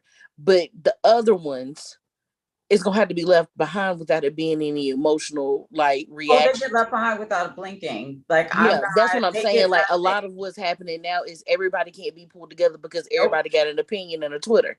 Like, that's like, and I'm cool with that, but it's also like, again, it goes back to my question about where are the people that have actually obtained this already, and why are they not putting it together? They don't want to share. They They don't want to wanna stay where they are. But when you share, you make more money. But they don't look at it that way. They want the say so and the power. And to say it like this, you got to remember, some of them didn't grow up affluent, so they get this money because they never had money. And they're like, why would I? Because I'm thinking, like, why would you be power hungry with the what is it called? They feel like they have, now that they feel like they have money, status closer to whiteness. Yes. And it's Even with whiteness, their companies succeed because they have a board of directors. Correct. They have the executive suite. Correct. Like, they have the people that have the same amount of power doing different things because it's necessary. So why not link up and you be the CEO, you be the CFO, you be the COO, you be the president, the vice president, you be a trustee, you be a board member. Like, what? Why? Because at a certain if you don't point know in how time, to, if you don't know how to put together a corporation, I guess you wouldn't think like that. Right. But it's most like, of y'all us could don't know all how to be put together big certain dogs corporations. together. But there are people, instead of buying into those courses, I understand everybody can't afford college and stuff like that. And it is a very heavy bill that we end up enduring, because we don't come from a means, but without that piece of paper, we not kick you down other doors, right? So what avenues do we travel? But we need people who are like, all right, I'm willing, let's go ahead and do this. Some people move in secrecy How are we supposed to know if you're not even going, like, instead of having those crappy courses, I cannot stand to see them. They drive me nuts because I have an MBA in project management. I know they're not telling these people the truth. No. And then I say, then part of my business, I'm like, yo, if you have a business, the idea, or I see some stuff going on, yo, I'll drop little gems in people's inboxes just to let them know, like, hey, if you're doing this visually, if you flipped it around, just think about it. I'm just a person looking in. If you want more services, let me know. But I'm paying attention because I like your brand. I like what you have to offer. We don't have enough people that speak up, that are willing to say something without it being, give me all your money. Everybody can't afford that. Exactly. Because what sense of it is to have this information and you don't share it with your community? None. Without you gaining something from it. I have a master's in organizational leadership, and I have no problem helping somebody grow their business without starting my own, because it's not about me also having a business. It's about, if I see another brother or sister that's trying to start something and I know, hey, do you want a revolving door of people quitting on you and then you got to hire? Okay, this is how you have to lead. You have to lead in this way. You can't lead like this. You can't lead like that. I'd rather do that and be your consultant and you give me not a dime so I can see you grow. Yep. Than for me to say, hey, I'll be your consultant, but you got to pay me $5,000 in order for me to decide to consult for you, for you to find it for free somewhere else. No. I'm not doing that. But I mean, it still goes back to the crab in the bucket mentality. We can't get ahead if everybody's not willing to help. The same way there are people out here with the mindset, the income, the revenue, the infrastructure, and then we're still sitting here right now in 2022 having the same conversation and not getting ahead. There's a lot of people that have, not only that, we can't shut the hell up neither. There's a bunch of people online talking about, oh, we just bought 20 acres, whole bunch of Black people. Shut up. They don't need to know that. Everything is not stuff that needs to be public knowledge. I would share. On one hand, you don't want people to know things, but on the other hand, you do want people to know things. Which one is There's it? some stuff I need to know. The buying of the land, I think, is super important because we work for that. Our ancestors, I think it's that we announce it to the entire world and not to our community. But then we'll be sitting here having the same sad conversation if after 10 years of them building up that 20 acres, the palm colored individuals come and burn it down because, oh, they getting too progressive now. They moving too forward. Not saying that it would be right, but it's like there's certain things, there's certain moves. A lot of the palm colored individuals have made the money and millions and billions like they have by keeping things in house. We can't even get the structure started because people are not even willing to share or educate or even give a damn about the growth of the community. Look at what happened recently with Diddy talking about, what do y'all need me to do? Diddy, you've been in music since I was born, sir. And you've made millions since then. There's tons of money you could have given back to people in New York. I'm not from New York, but there's tons of resources that need financial help in New York. Why are you just now in 2022 asking what your old behind can do now when you ain't partying with Carisha? That's what I'm saying. If you really want to help, then go, like, the ones who can do it, do it. So this is what I'm hearing. This is what I'm hearing. So I'm hearing that basically when we do have any steps forward, we go parading around with it to the entire world instead of like kind of keeping it in-house in sorts. It's a lot. There's some people that can't take a poop without it being on social media. So when you do something big. So I kind of want to link that to my next question because I think it kind of goes together. Mm-hmm. So I guess I'll ask the question first. So in the beginning of the doc, I put a question in the chat and was like, why the fuck do they keep trying so hard to fight for white folk? So my question is, why do you think Black people, especially Black men, have been fighting to defend white men / people over time? And I feel like a part of that answer is we kind of, well, I'll say we're a group. We want to compete with white people. So anytime we do anything that we deem as comparable, we want to go wave that around and be like, look at me, aha. When it should I'm be black like, and I was able to do it, and I'm black. And right. When it should be like, look, they don't even know what we're doing.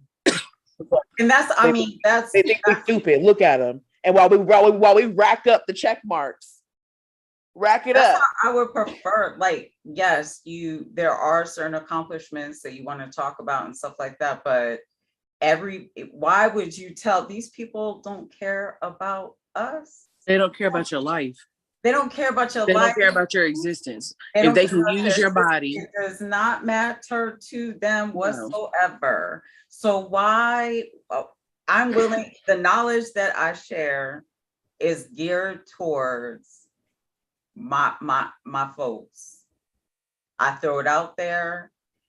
If people who are trying to decolonize themselves catch it, that's great. I'm not babysitting nobody because I'm worried about my community, because I know my community is in trouble. I know my community is the one that needs the growth. I know my community, if I drive past, so many vacant homes, blocks of them. We need those resources. There's no reason why corporations, you over here lobbying, why are you not, as a politician, you want this? I'll tell you what, you and your company, because you're going to get a tax write-off, go level and clear out that block so we can prepare it for a grocery store, because this is a food desert. Yep. Why don't we prepare another block so we can teach people how to make their own produce? I'm sorry, farm and stuff like that. Like we have Plant TikTok and the farmers and stuff like that. People are pouring that stuff out because they're trying to reach other people that look like them to show that there are ways for us to get certain things done. But man, people, the not making money off of social programs, the way that they have built capitalism. Mm-hmm. How you doing, Candace Owens? Because you sure did flip. Mm-hmm. I think she forgot that we know. She didn't forget nothing. No. In a sense, I think she's thinking nobody is paying attention to the fact that we know that you were treated poorly by white people, and now you're trying to uplift them. We already know that they did you wrong. So we know that you're tap dancing.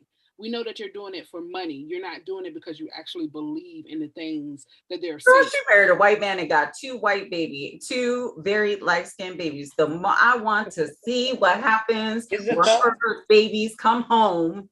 I hope her husband divorces her and files for custody, and she never see her white children again. Oh, I'm just really confused. I'm sorry, y'all. I'm really confused on what Candace thinks will happen in the event that the palm colored people that she shuck and jive for happen to turn on her, because all you know is it takes one wrong thing. Let's explore that. Let's explore that. Like, why do y'all think she act? Why is she like this? Because she just like the man that said that they wanted to go to Vietnam even though they thought it was wrong, to show white folk that they were down, that they were Americans. Stupid. So I would like to. Can we explore? I know we would probably have a hard. Here's the thing: when I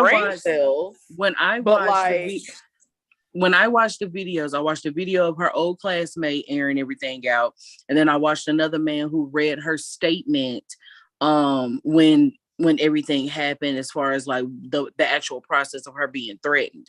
And the classmate was just like, you wrote statements saying nobody supported you, but the NAACP came in here and supported you. But what the problem was is she was expecting that the palm colored 8x11 community crew was going to come up and tell them, oh my God, you palm colored boys, that was not nice to say to that Negro. Like, that's what she was expecting. And when that didn't happen, she was devastated and said nobody was there for her. When this classmate was like, I remember that. My grandma called your grandma. Everybody in the town was talking about it. Y'all sued the school board. You got a settlement. You only got the settlement because the NAACP backed you. You're behind. You should have got more money. But then in 2017, when your YouTube came out, you realized that Black people weren't going to pay you to hear your story because almost all of us have the exact same story in some type of comparison, maybe not as severe. And what happened to her was horrible. It was deplorable. They should have been arrested for what they did. It was not okay. But then you come out and you have the audacity to be like, I hate Black culture, and you're dark skin. I don't want to be a part of this, then, baby. We'll take Taylor Swift, honey. What do you want Candace Owens to do? Taylor Swift. What do you want Candace Owens to do? I'm sorry for cussing. Excuse me. She pissed me off. What would you have Candace Owens do? That video, she made me mad. I was just like, how to hear you. You said, what did she do? What would you have Candace Owens do? How should she behave or act in your opinion? I think sit down and shut the fuck up. She needs to shut up. I think she needs to take her money. She needs to take her money, have somebody help her do some investments so that she can sit the hell down and raise her light-skinned babies. That's what I think. I'm just mean. I thought you were about to say something about her hair, but I'm just mean. I just want her to not do this off the backs of Black people. You look in the mirror and you decide that you're going to sell money's worth your entire being to the you know what it's like saying, I don't want to be a part of this community. Too bad.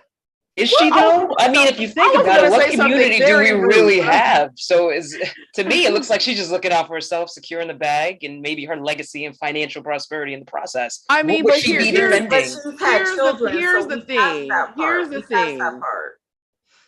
the thing. It's like when you ask a Black man that only want to date white women, you ask him, why do you date white women? He want to talk about Black women the entire time. If you want to go slurp white nutsack, talk about that. Uplift them. Keep their names in your mouth. Keep us the fuck out of it. Thank you. Because yes, go ahead and be the minstrel and the coon tap dancing for your paycheck of peanuts from Massa and them. Leave us the fuck out of it. Keep our name out of it. So you want her to completely divest from Blackness in totality because she's please go. Please. She just said she doesn't want to be part of Black culture, which first of all, you are a dark-skinned Black woman. You will never be divorced from this culture. And maybe the that's white people that you want to cyber slurp so badly will not let you. But see, that's part of the problem. With us for forever. That's part of the problem. Candace is very much like that little Black girl that was on TikTok who was dark skinned with the bad wigs that was like, I'm not Black, I'm white. Except that little girl ain't got as much money as Candace. When you can obviously see that the one drop rule has surpassed you. You're a bucket. See, at least with her, unlike Candace, she really don't keep the Black community in her mouth. She really only does that when she gets addressed and attacked by Black people. Yeah. Other than that, she is in her own la land being white. And I say, guess what? Let her fucking do it. She makes you happy. Let her fucking do it. If she want to be white in her brain, let her do it. And it's not that we want Candace Owens to go away. This is her wish. This is her wish. Leave us alone. I want her to go away. The fact I that said I want her to go away. I said it. I want her to go pick up Kanye and Chris Rock and whatever vehicle she has for her child, and they need to go away because like the way that the tap dancing show is happening, they need to get on center stage in Town Square and put on the show for all of Master's people. That's how they will act. say as well when she go on doing her rounds, she need to pick up the colorists, the fat phobes, the transphobes, the homophobes, the biphobes. Them people don't like her neither. Them people don't like her neither because she Black. But you know, well, guess what? They in the same boat. Well, they are, but they still don't like her Blackness too. They all hate Blackness too. Yep. So, and I'm gonna move on. Okay, let's just go to. I'm gonna take a quick poll. Okay, the last question is: are we living our ancestors' wildest dreams? Or no, they're probably disappointed as hell. Let's just go around and say wildest dreams or wilding. Let's take a poll right quick. No. Wild. Are we wilding or wildest dreaming? Wilding out. Wilding, Sunny. Are we living our ancestors' wildest dreams or are we wilding? We wilding. We like Nick Cannon. I don't know if I felt the more I see Black women standing up.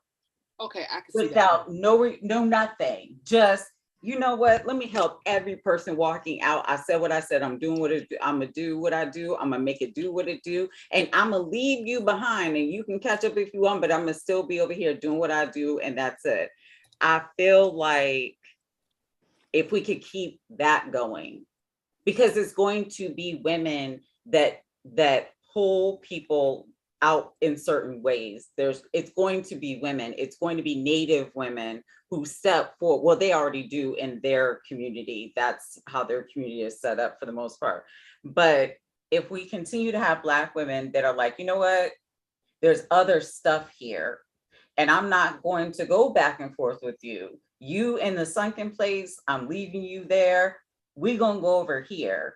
The more I see Black women address that and actually start making the movement of it, the more hope that I have that we could actually take better steps forward. Because if you think about it, for the most part, it's always been men. They always talk about Malcolm. They always talk about, Dr. King, but they never talk about all the heroic women who were in support. And there was only one, they only allowed, this part makes me angry, one Black woman to be the head of the Black Panther Party, one. So you have Bohemian Diva mentioned this. Imagine at the end of the day, it's everybody around you versus Black women. Imagine that part. And I'm saying this is the other part that irks me. I'm saying this as someone that has I'm Boricua, my mother is Taino, my dad is Taino and Black. And I'm still saying these are problems. I don't have no desire to be close to whiteness. And it ain't hard. Look how bright I am.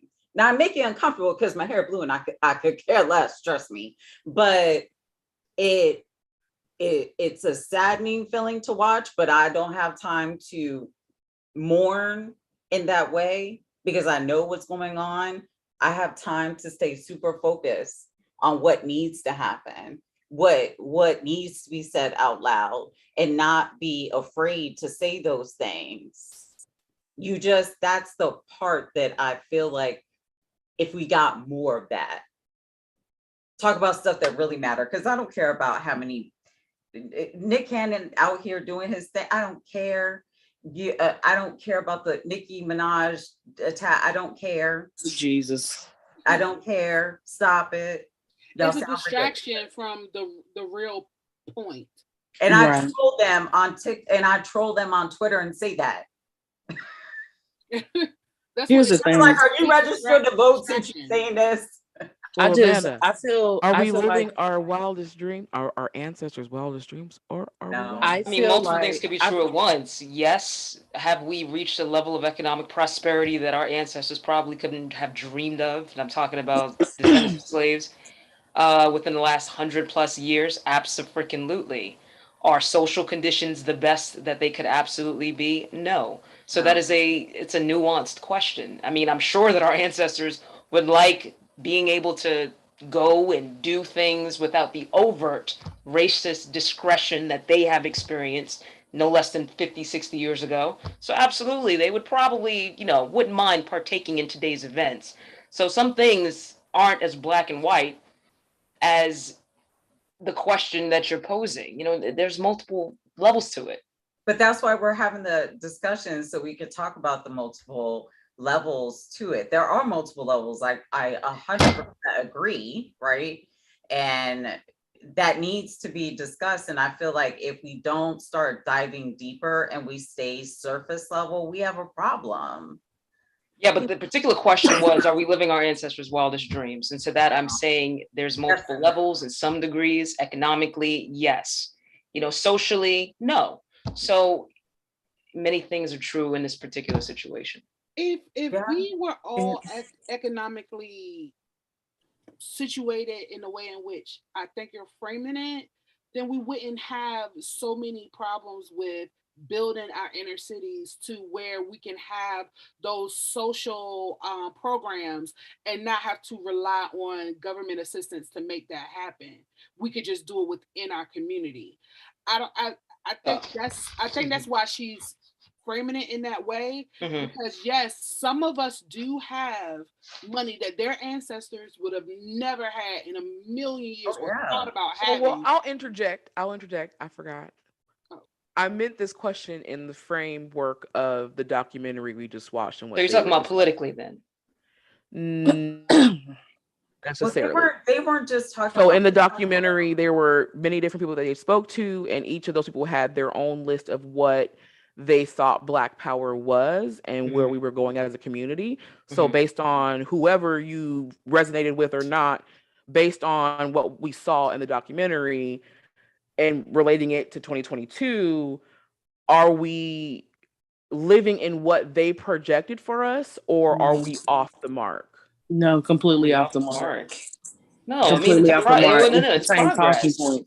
It's the progress. same talking point. We're not where we started, but we damn sure aren't ideally what we'd like to be. But come on, ladies, you can't sit up there and say with a straight face that we have not progressed somewhat socially over the last 40, 50 years. I don't know if I'm a testimony to that. The fact that I'm able to go to any college. I mean, don't get me wrong. There's always nuances and shenanigans within the administration process. No, I don't. But I can go in the restroom. I don't feel like the nuances. I feel that it is doing what it fell off. I ain't kick them off. I didn't do nothing. Listen, this place is doing exactly what it was meant to do for the people who built it. We have had to fight, scrap, hustle, move, maneuver, figure out, share, and everything. At what cost and for what reason? Except for the fact that we were brought here, we built it, and the one thing that they don't want to talk about, honestly, is to be inclusive, but they want our tax money to keep doing the things that they are doing. So my question becomes, at what cost? So let's as far as progression from what we just watched in documentary to now, in my opinion, being born in 87, which this was years before I was even thought of, I feel as if our ancestors will be proud of the progression that the women have made in the community despite all the things.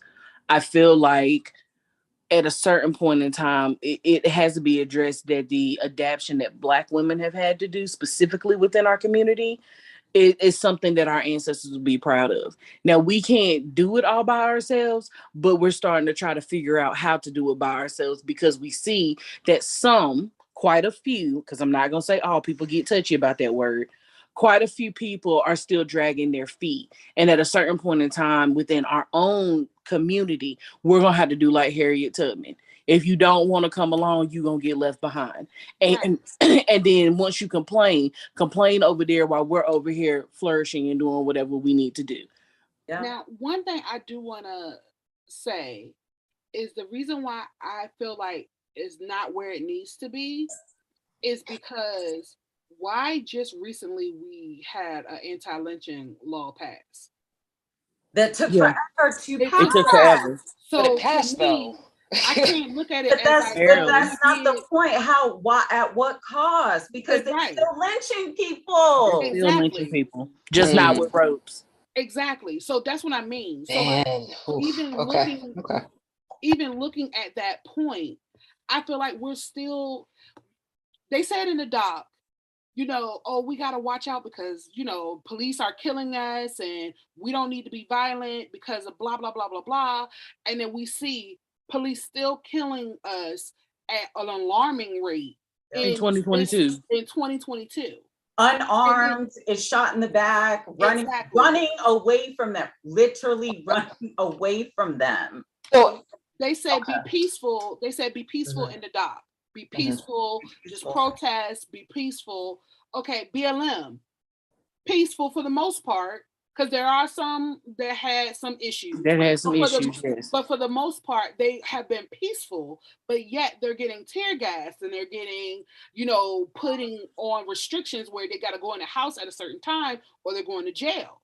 or worse. So Confusion we're still comes dealing from. with we're still dealing with most of that stuff that they dealt with in the civil rights movement for that progression to happen. Right.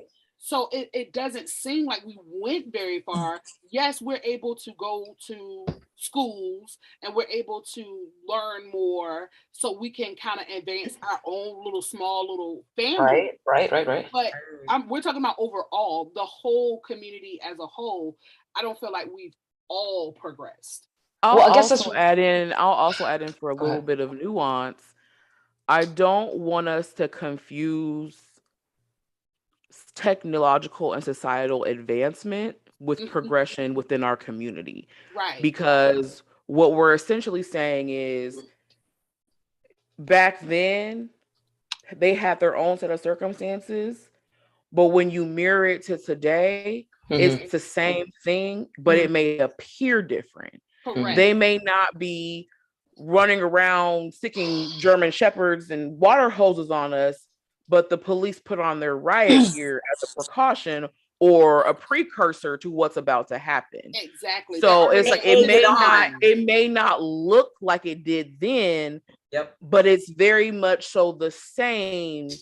It just takes a different form. Like we can say, okay, yes, we have more office jobs, we wear suits now.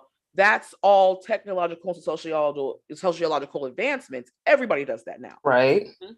So let's not confuse what people had as far as circumstances in 1967 when things were different for everybody to now.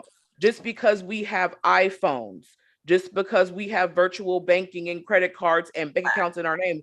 Yes, the bank accounts in our name is an advancement, but we're still being lynched in the street. Wow. So you don't think that's progress? Having access to technological advancements, which should, in theory, I literally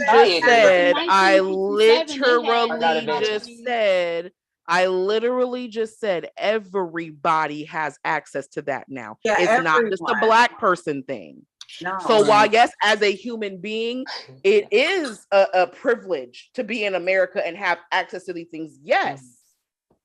But when we're talking about our community, right? When it comes down to our safety, our well-being, the protection of our children and women, I'm not going to choose an iPhone over that. No, I'm more concerned with our community. All right, and I understand that, Coco. Community. I understand. Let me just preface this. I don't mean to come off as being hostile. I am a Black woman. I am a part of this community, so I'm just playing devil's advocate. That's never personal. I just putting it out there. Not saying anybody's thinking that, but I'm just putting it out there. And I'm trying. I guess that's why I'm a little confused because you're saying. I understand what you're saying. You're saying. I understand what you're saying. Totally, I do. But the thing where I'm confused at was with the positing of the question, because it made it seem as if, are we talking about generally speaking, as in we're asking general questions as to who's responsible, or is this more of a reflective question for the deficits within our community? No. Again, all of these questions I'm asking has to do with the context of the documentary in which we watched.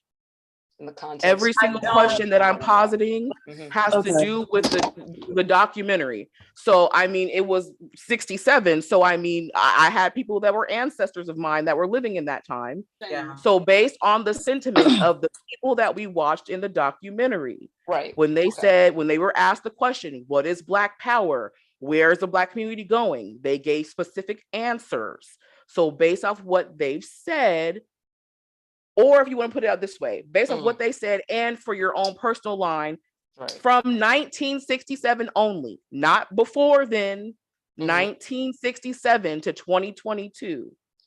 So based on where we were as a community in 1967 and where we thought we were going to go, are we in alignment with that, or are we out of alignment with that? If you want me to reframe the question. Gotcha. So now that I clearly understand, apparently you all don't consider us having a Black female justice on the Supreme Court to be progress. You don't consider the fact that we had a half-Black president. Again, it goes as an actual practicing attorney, right, in America, a Black woman. 2% of attorneys in this country are black women. Is that an advancement? Absolutely. Yeah. When I walk out into the world, right, they do not see an attorney, they see a black woman. Right. Just as in 1967, they saw a black woman. So although, yes, as a person, I have made personal advancements, and I myself believe my personal ancestors, am I living their wildest dreams?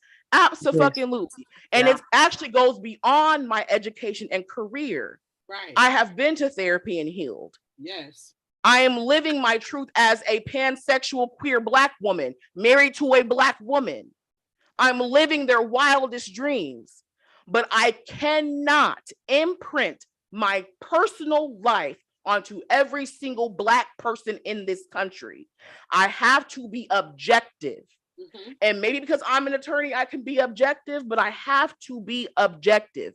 I have to look at the community at where it is in reality as a whole. Yeah. Just because we have a black woman Supreme Court justice does not negate the fact that walking down the street, any black person at any time could be kidnapped, murdered by whoever, and no one would give a fuck. I mean, I'm not going to ignore that. I refuse to ignore that. I'm not going to ignore reality. I'm just not going to do it. I don't think that we can. And honestly speaking, we have seen, I have seen, because people send so much like videos and stuff. I've seen a video where a black FBI agent was being arrested. Let's talk about a black undercover police officer that worked with the other officers was killed by his own officers. Let's talk, I mean, these are real things. All they see is black when you walk out the door. That's it. Right. That's all that anyone sees is black when you walk out the door. So what you're asking for is protection. Right. So that's you want to get to a point at place in society where people don't see you based on how you present yourself, which is their first impression of you. What I'm saying again, I'm interjecting again. I'm going back to what the people in the documentary said. When explicitly when they were in the South in Mississippi, they were specifically talking about how they want to be perceived by people. That was one of the things that they said was their wildest dreams, for other people to perceive us as humans. We're not there. Yep. And as far as these again, as Maven would put it, the talented never fully perceive you as a human. I am not going to base the black community off the token Negroes they allow in, including myself. Nor should you. Including myself. Nor should you. But you can't sit up there and say that we have not had progress in terms of oppression. But then what's not? What you're asking for is a logical fallacy. You're an attorney, CC. You know this. So what you're asking for is either they do see us the way that we should see you, or they don't in totality. But she didn't say that. We're talking all over each other. Yeah, go ahead. Yeah, but she didn't say that. I'm getting excited. She didn't say that. She didn't say that there wasn't progression. She said, even though there has been some progression, when you still walk in the street, they see your skin color first and perceive you as a threat. There's nothing that will stop us in 2022 from walking out. And if the wrong individual with less melanin in our skin perceives us as a threat, that we will be unalive. Not me, not anybody on this panel, not my 7-year-old son. Well, there has been progression. Be the case, though. That's what I'm saying. So you're asking for pretty much there's a no-win answer here. That will always be the case. There has been. Hold on. Should be versus what is are two different things. And that will always be the case. That is the reality. They should not still be acting like slave patrol. They should not be acting like slave patrol. Wow. Okay. Hold on. I understand you're new here. I'm asking questions. However you would like to answer is how you answer. There is no right or wrong answer. I'm asking the question and having different people chime in because there's different perspectives. That's the reason why we have conversations with Coco. There is no one perspective from the Black community. We are not a monolith. Absolutely. Do not unmute yourself when I have muted everybody. I will let you know when you can unmute yourself. So if you felt like you couldn't answer with your full chest the question that I asked, that is on you. I am not asking the question to elicit any kind of response. What I will keep saying is, I am asking all of these questions in the context of the material we just viewed together. That's why we viewed it together, so that we are all on one accord. So if you feel like we're living in our ancestors' wildest dreams, stand in your answer. Don't try to fight it just because we have different opinions. That's why we're keep going back and forth, because we're trying to get you to understand. We're not trying to force you to answer a certain way. We're explaining to you why we are answering a certain way. I hope we are all on the same page. If we are all on the same page and can continue, we can continue. Answer however you wish to answer is how anybody chooses to answer. I am not here to control anyone's voice. So let's not fight the question, let's answer it. And if you answer from a certain space, be able to substantiate your answer. But do not call into my question my integrity as an attorney. That is what we're not going to do. You are welcome to have your own opinion. You are welcome to disagree with me. That is the point of having a conversation. So please be respectful of us all. Can we all do that? I know my usual girlies, we know the role, but I just want to make sure everyone was on the same page. We're having this discussion in the context of the special report in which we watched. Your answers are your answers. You are entitled to your own opinion.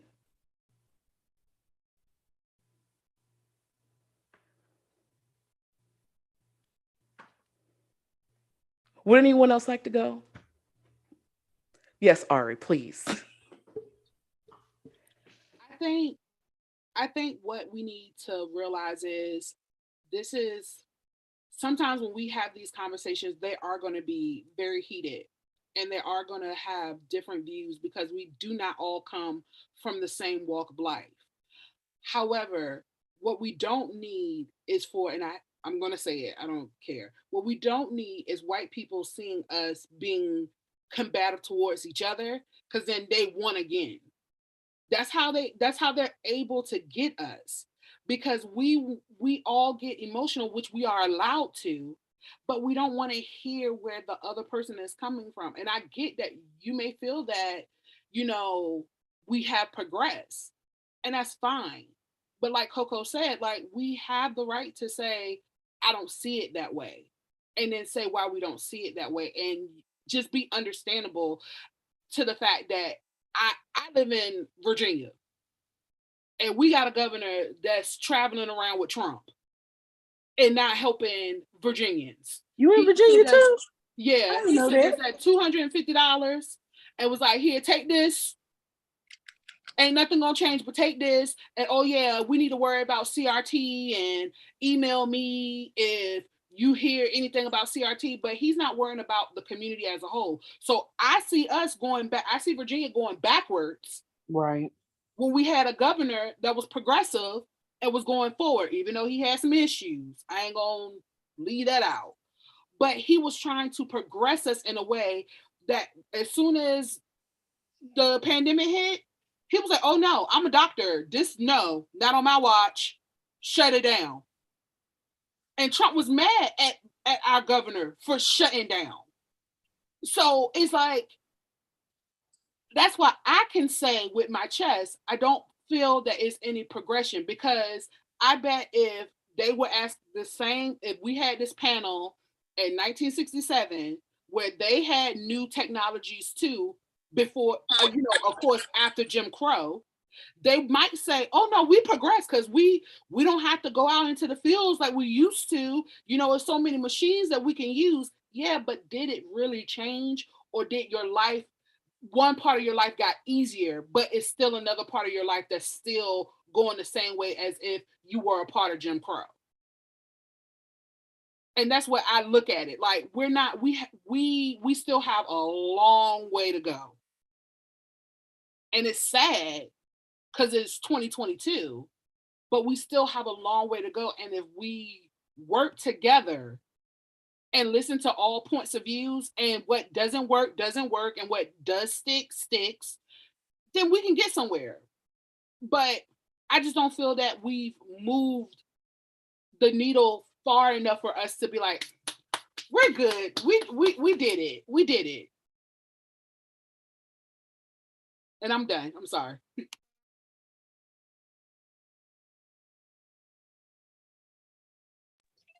I don't to say that we haven't had progression is foolish. Clearly there's been progression. But when I sit back and I remember the news talking about the specific banks who approved white people who requested loans, and the 60 or 70% of Black people whose loans were denied, and I think it was mortgages, I want to say, it's like, yeah, we've made progression. Us vagina holding individuals can now walk into a bank and get a bank account without having our penis holding individual with us, even if we don't have one. Yes, we've made progression in those aspects, but there's still a lot of systemic things that are happening because this government was set up to not benefit us to begin with. So the things that have been progressed forward, yes, those excuse me, those are wins. I think our ancestors be like, oh, the girls can get bank accounts. Lord, I couldn't get one without a husband, if I could even get one at all. Yes, there's things that have been positive movement, but in 2022, we're still sitting here on social media having foolish arguments over things that don't matter versus how we progress our people forward. Like Nikki over here arguing with these little girls. Girl, grow up. You're considered one of the elders at this point. You need to be showing them how to lead the way and have successful careers. Or Nick Cannon, who feels like sleeping with a woman that does not look like his mother is his way of sticking it to the man. And there's too many of them that feel that way. But then it's too much white noise going on within our own communities for why we can't progress even more forward. So yes, we've had to adapt. We've had to grow. We've had to change. The technology has increased. Yes, all those things have happened. All those things have been wins. Yes, but there's still more work to be done. Those things happening, being progression, has not meant as the Black community, we have the win. Because like Coco has said, as far as having a pot and people coming to do businesses, there's things that had to be put in place for us to even have a group of people enough to trust with the money. There's a whole lot of things there. It's a lot of people who look like us that have a crab in the bucket mentality who don't feel like we should be progressing, because what are we progressing for? Because the palm colored people have already done it. And if that's the case, those are the people Harriet would have left behind. Because we can't keep doing the same thing. What generation are we on since then? Yes, there's been progression, but we ain't there yet. We're not self-sustaining as Black people by our damn selves without the help of the government who don't want to see us succeed, the government who allows these banks to stop Black business owners and Black people from getting the loans and the finances they need to be able to sustain and grow and give back to the community. Not when we have Black people like celebrities who have all this money, who have all these investments, who are set for life and don't need another dime. And then they don't turn around and look back and be like, hey, yo, let me go back to my old hood and see what they need. Don't even hesitate to think about it unless it's the Black women. And then when you see it's the Black women, again, some of them do outside of the holidays, but a lot of we get ready to come into Turkey Day. Everybody about to give out turkeys. It's more than just a turkey on Thanksgiving. It's something that needs to be happening 365. The progression needs to be happening every day, not just when we decide to have an uproar about it and then discuss it. And then what? What do we do from here?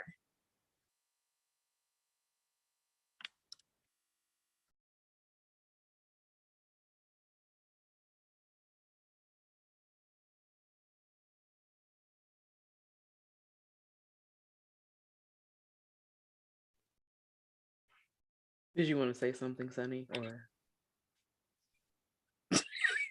her ponytail just shook. I wish that when I looked around, as much as I see going on that from this picture, which I show off proudly, this is me marching for Dr. King's birthday to be recognized in 1993. I'm in elementary school.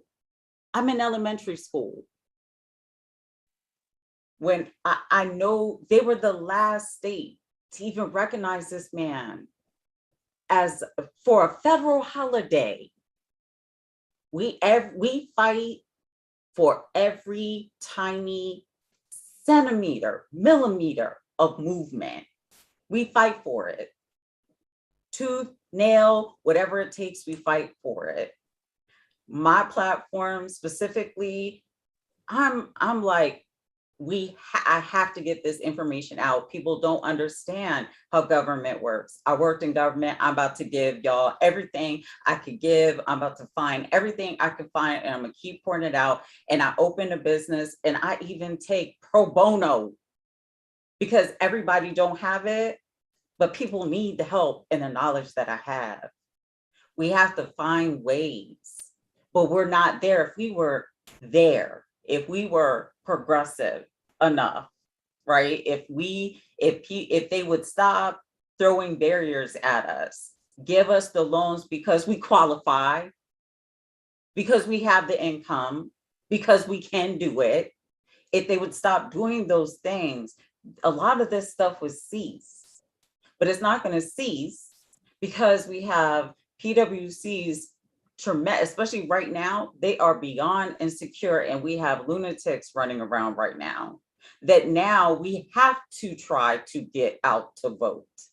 It is imperative that we get out. We shouldn't have to fight this hard. We shouldn't have, they get so scared that they done redlined everything to death, including nixing out complete possible candidates. There is no district no more for them to run in. They're obsolete. It's not enough. From the documentary till now, it's not enough. We're not there. And like Coco said, I'm the first to get a degree in my own personal family. Not one, but two. The first to make the money I make and be comfortable. The first to be able to help my sons who are now sustaining their own homes. My son does a very good job of raising my granddaughter solo. So I'm lucky in those regards, and I share that, but the main thing is I'm sharing more information, because what you don't know, you can't fight. What you don't know, you are blinded by, and you're only like Atlanta right now, or Georgia right now. You're just looking at two Black men who look the same hue, except for one's cuckoo and one's proven that he's willing to do the work. He didn't get on the hill and grandstand. He's been himself very consistently. He could have dragged Herschel Walker all over the place. He didn't, because that ain't who he is. But that's the thing. We're still fighting to get more Black people in the Senate. They just elected their first Native person. Do you see what I'm saying? Like, I wish we were further along, but we're not. I accept that, but I take it as a challenge. That's it. I just take it as a challenge. It's hurtful, but you take it as a challenge. That's all from me.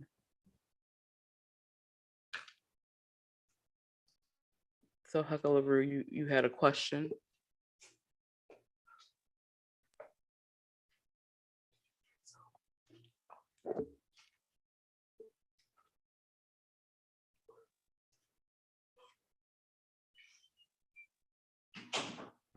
So am I allowed to speak? I mean, I asked the question in the chat. I don't know if you read the comment. I read it. You can ask it. Okay, so first and foremost, pardon? I'm sorry? Just so it's on the record. Oh, you said on the record. Okay.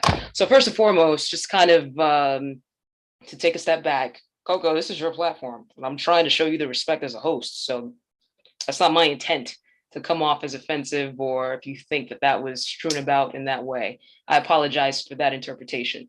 Second, what I was saying earlier was actually my response, and I believe that someone had rebutted that, and that was how we got off the train. So when you talk about what my answer was to the question, that was it. But apparently that's how we got from there to where we were.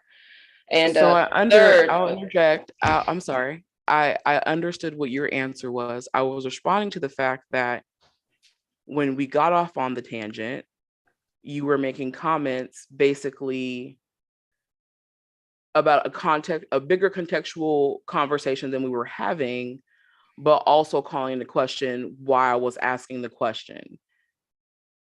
I'm asking the question to get your answer, which you gave me, but I didn't appreciate you alluding to me being less than I'll let it go. Never mind. No, don't, because communication is essential. So what was I alluding to that I wasn't aware of? Alluding to me being intellectually dishonest. Okay. And me asking where I'm coming from and asking the question. Right. So that's why I wanted to bring into, even though I may have said it in an authoritative voice, that you can answer however you would like to answer, but the questions for today specifically are centered around this special report from a specific period in time. Mm-hmm. So we're having a broad community question when it's like it's not really supposed to be a broad community question. Right, gotcha. And again, this goes back to where my confusion lies. So I was asking, are you talking about in totality with regard to the video, or specifically with the deficits in our community? I didn't understand the context of the question. You're saying, okay, it's you're looking at the video and have we progressed compared to the video, but yet I'm not supposed to give an answer outside of the video, even if it relates to how we've progressed today.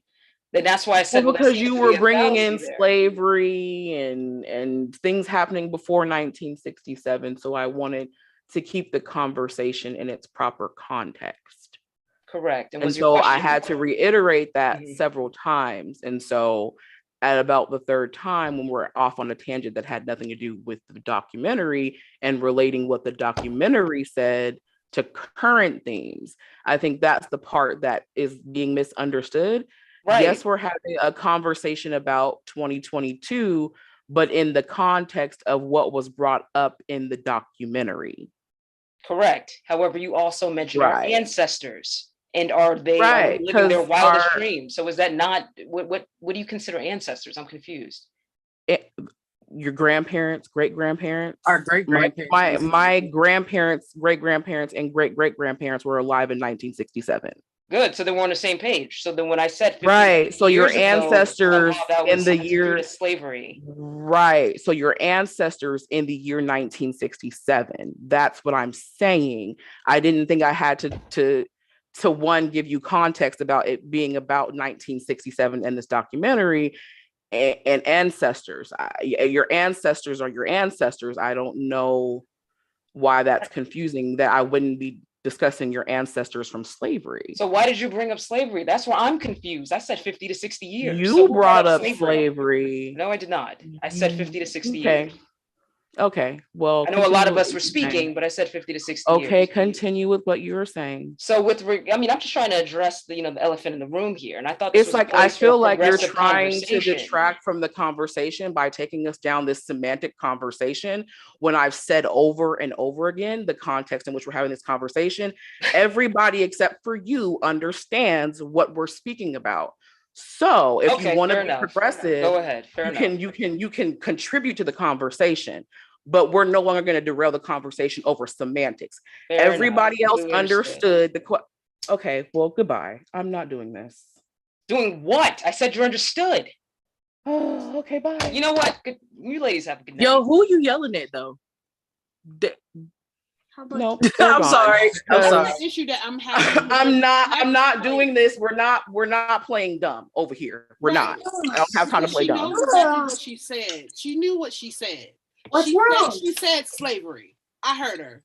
Like, I hear very well. She said slavery.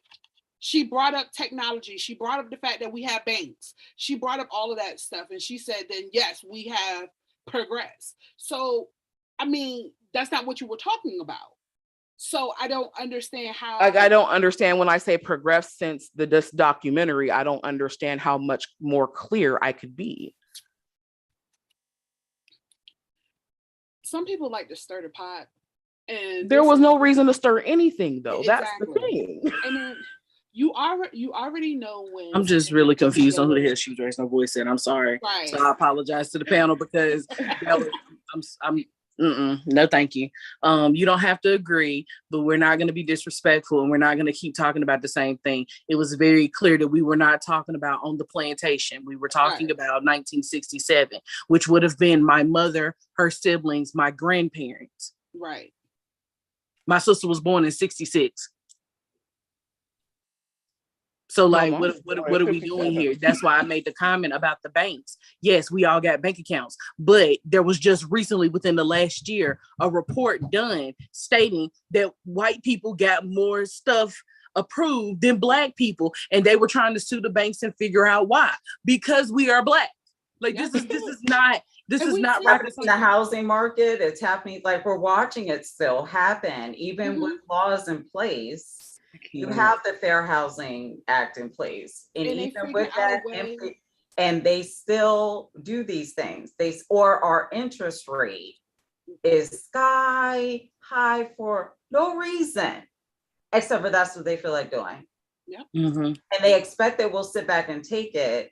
Then when they figure out that we won't, then they'll find some other way. There's always this going on, and it is not what we want. Just let us exist. We're not bothering people. We're here. We contribute. They act like we do nothing, and that's not the case. They act like we only want handouts. Thank you.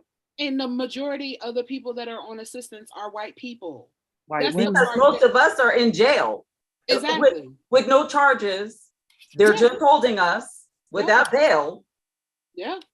So yeah, that's still a thing. They took slavery, flipped it, made that amendment, and now everybody's in jail. And remember, it's a clause in that amendment. If you break a law. If you break a law, and they made sure they jail walking 10 years. Stole some for a little tiny bit of money.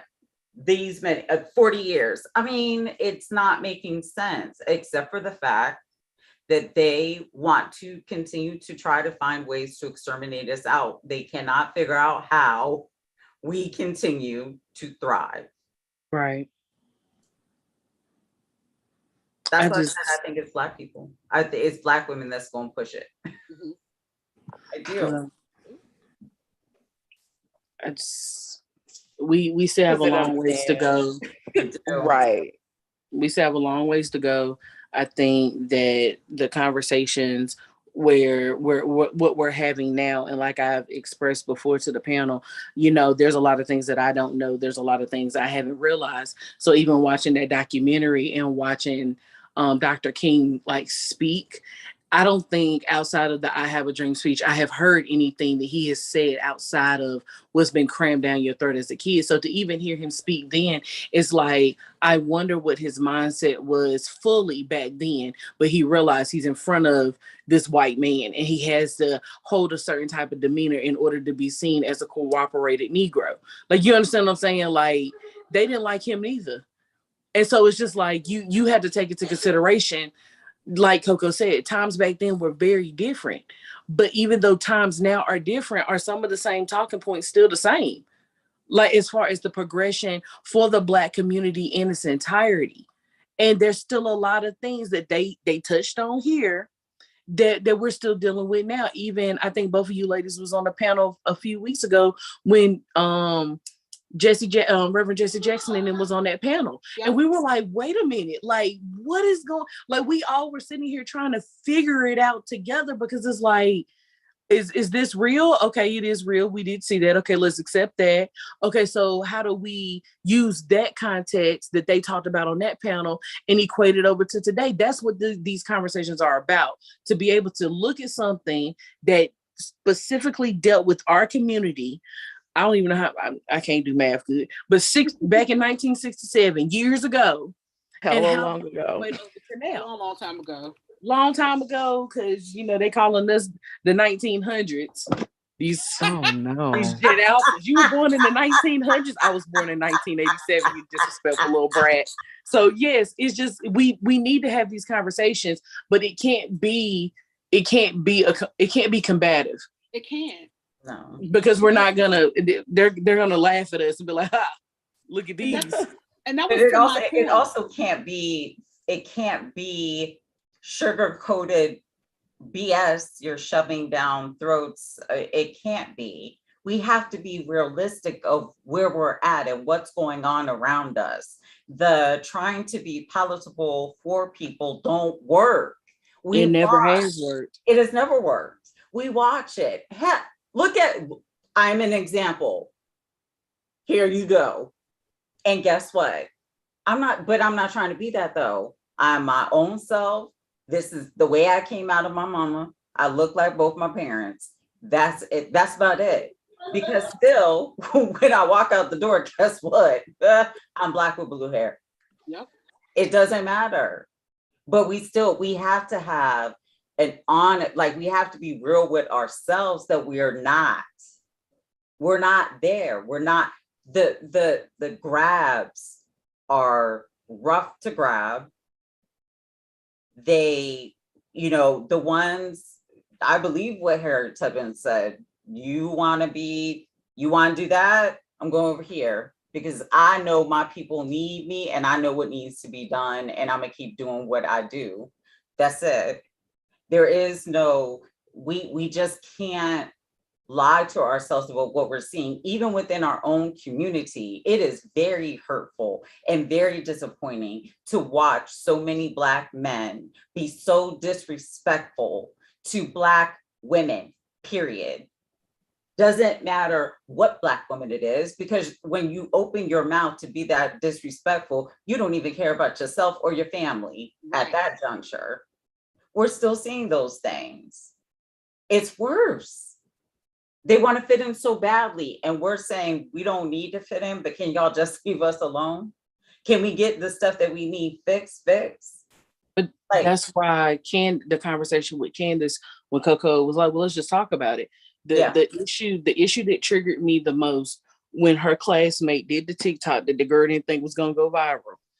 The problem that I had was as a Black woman to Black woman, as far as Candace Owens, I felt horrible for her. I felt sad for her for what happened. I empathized with how terrified she must have been as a 17-year-old girl getting these multiple calls, like feared for your life, didn't know what was happening.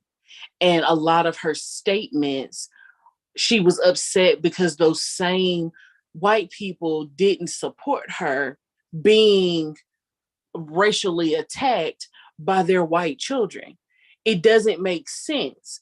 And so it's almost like the platform that Candace has now, that she not only is profiting from it, but it's like, I have to keep pushing this because every day I wake up and look in the mirror and I don't even like that I'm a Black woman. So if I keep pushing this narrative, maybe it will make them like me more. Yep. And then when her classmate was like, the NAACP had your back, the Black community had your back. Nobody within the Black community thought what happened to you was fair and or right.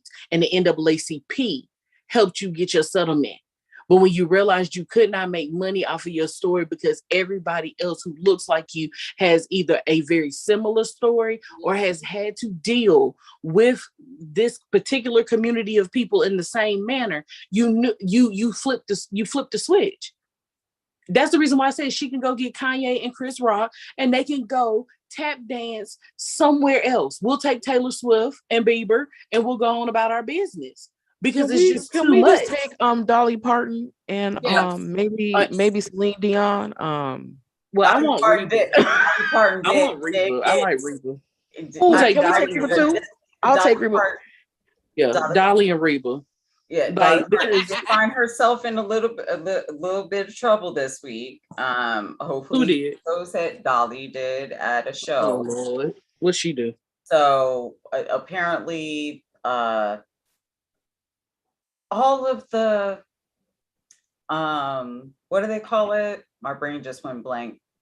All of the fictional parody stuff, like with the natives and Black people, stuff like that.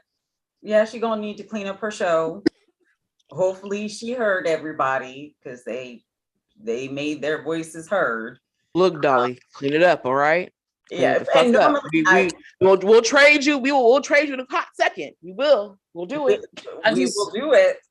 Is it not clear to just be, because I think the person who was in the box earlier, it was just like, so are we mad because she's just securing the bag? And I'm like, securing the bag at what expense? That's how. At what expense? Because that was their main point of economic advancements, and it's just like, are you really gonna hinge our community and where we see fit to land in liberation based off capitalism? Like, but her securing the bag is not gonna matter if they turn on her. Exactly. And leave her light babies with their white father. That's the point I'm trying to say. Like, nobody wants anything to happen to Candace Owens. Like, most of us are very empathetic people with common sense. We don't want anything to happen to her. What we want is for their talking points to not always be the Black community and how fat Lizzo is. Like, I really need for them to let that shit go too, because her ancestors don't play about her. Oh, so girl, I they need get for hit them every to- time. They get hit every time they talk about Lizzo. Yeah, but that was Candace and Kanye's talking point, and it pissed me off because I was like, y'all talking about Lizzo's weight has what to do with y'all wearing a White Lives Matter t-shirt?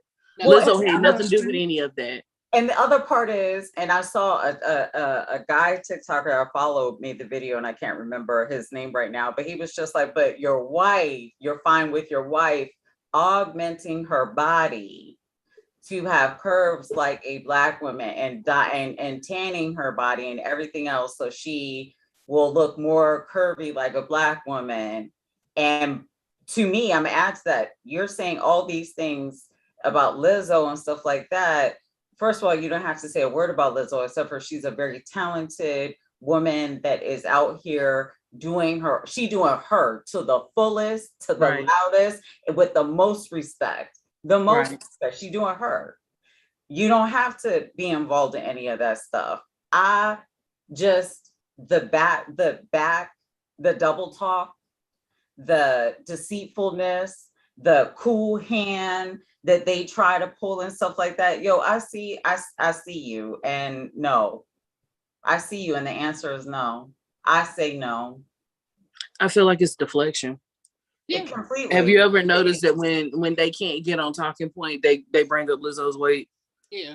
That every time because it's they just want like, to be white so bad. They just want to live in all of the white supremacist talking points. Oh my God. Oh, so many. That phobia. She's not the size of a malnourished white man. Oh my God. She must be promoting obesity. Oh my God. But here's the thing, Kanye's not small either. He's not. So it's just Kanye's not small neither. But he's a man. Men aren't fat. Well, no. I was gonna do a TikTok about it when it came up, and then it's in my drafts with the other 600 drafts. I was like, can y'all please reference Khaled? Can y'all please reference Ross? I looked up a Google search of the top 10 fat male rappers, and them disrespectful broads had the nerve to have Missy Elliott on there, and I wrote a mean comment too, but I digress. But there's other Fat Joe, rest in peace. Talk about somebody who ain't gonna be offended. Can y'all do that? Because Lizzo literally be minding her business. Right.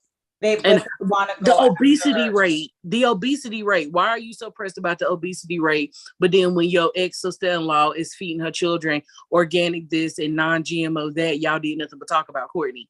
So I'm confused. Like, you're letting your children. They don't want to get on that, because if we really actually had to get on that, there's a lot they don't even understand about how government subsidies for wheat, corn, and all that shit go up. We will be here for a while. You want to talk about obesity? Let's talk the fuck about it. Let's do it. They're ill-equipped. They can't handle it. They're not gonna know what the fuck they're talking about or anything like that. We got to get into why obesity is even a classification under white supremacy, and how not even a doctor came up with the fucking BMI. So they're ill-equipped, and they're gonna stay back in the dust. Yeah, I don't got no problem. I know people say stuff and they're like, "Yo, you would lead people." But yes, yeah, because we have stuff to do. And if you Right. want to sit up here and argue about nonsensical things that don't make sense, do you understand? I go on every time I see something from Bobblehead, Bo Bird, and a few others, I troll them. I'd be like, please cite your source. Ladies and gentlemen, this is why we stay in school. Right. Jim Jordan, all you do is talk, but this is fear mongering, and you've not cited anything that makes logical sense. Make it happen. That's the stuff. Like, get out here and do something that will make it hold them accountable and be firm. Say it with your chest, say it with your whole body, say it with your whole being. Don't back down. It don't matter. Keep doing what needs to be done, but we can't just be like, well, we got these things, so we should be happy. Why am I settling? Yep. Because you remember the video from a few weeks back. They're upset that we want more than just to settle for the little pennies that's left. Okay, well, it's constant stuff said they only know what accountability is when they're trying to hand it off to somebody else. Yep. So that's the reason why the mentality is going to have to switch to, you know what, you can feel how you feel, but we gonna head left. And you know, I wish you nothing but the best, but the way that this is looking, it's going to be another generation of foolishness messing with y'all if we don't step outside of the box and handle the business that needs to be handled. Exactly. And that needs to happen. So let's go around. Let's do a little 30-second wrap up so I can order some food and Man, I was on grandma duty all weekend and she was sick. I am ready to go upstairs and just take a shower and pass out. I ain't even gonna lie to you. I'm just happy I don't have no homework assignments no more until January. I know you happy. Yes. Okay. I keep thinking, I keep thinking to myself. Till January, listen, I know you finna kick it. I would. I with this particular topic, even though the conversation did, you know, veer to the left a little bit, I am very happy that we're having these discussions and we're seeing what people back in the day were actually talking about and where they stood and kind of where the mindset is, because we can't know where we're going if we don't see where we came from. And we're doing a lot of self-reflecting by having these conversations. So thank you again, Coco. I told you on TikTok, you know, thank you for allowing me to be a part. But the tough conversations have to happen. There's like no other way for us to move forward if we don't know what we're moving away from. And yes, the conversation got a little spicy, but at the end of the day, you know, we have to acknowledge what the truth is. And the truth is there's still a lot more growing and progression that has to be done. And I'm just hoping that sooner rather than later, it can be a group or an organization or whatever, and that we can all just pull the resources we have together and figure things out. We have to keep pushing forward, and we even have to push past the ones that are still standing there kicking and screaming and hollering. We have to drown out the noise.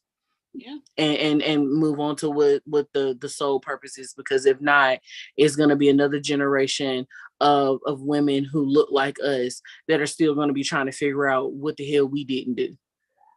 And that's unfortunately, that's why we're sitting here having these conversations now. What didn't happen and what needs to happen. Yes. Agreed. I agree with you, Amanda, 100%. We need to have these conversations, because how can we figure out anything if we don't have a dialogue? It's so hard to just be one person sitting in your house like, I know that change could happen, and not have anybody to bounce those ideas off of.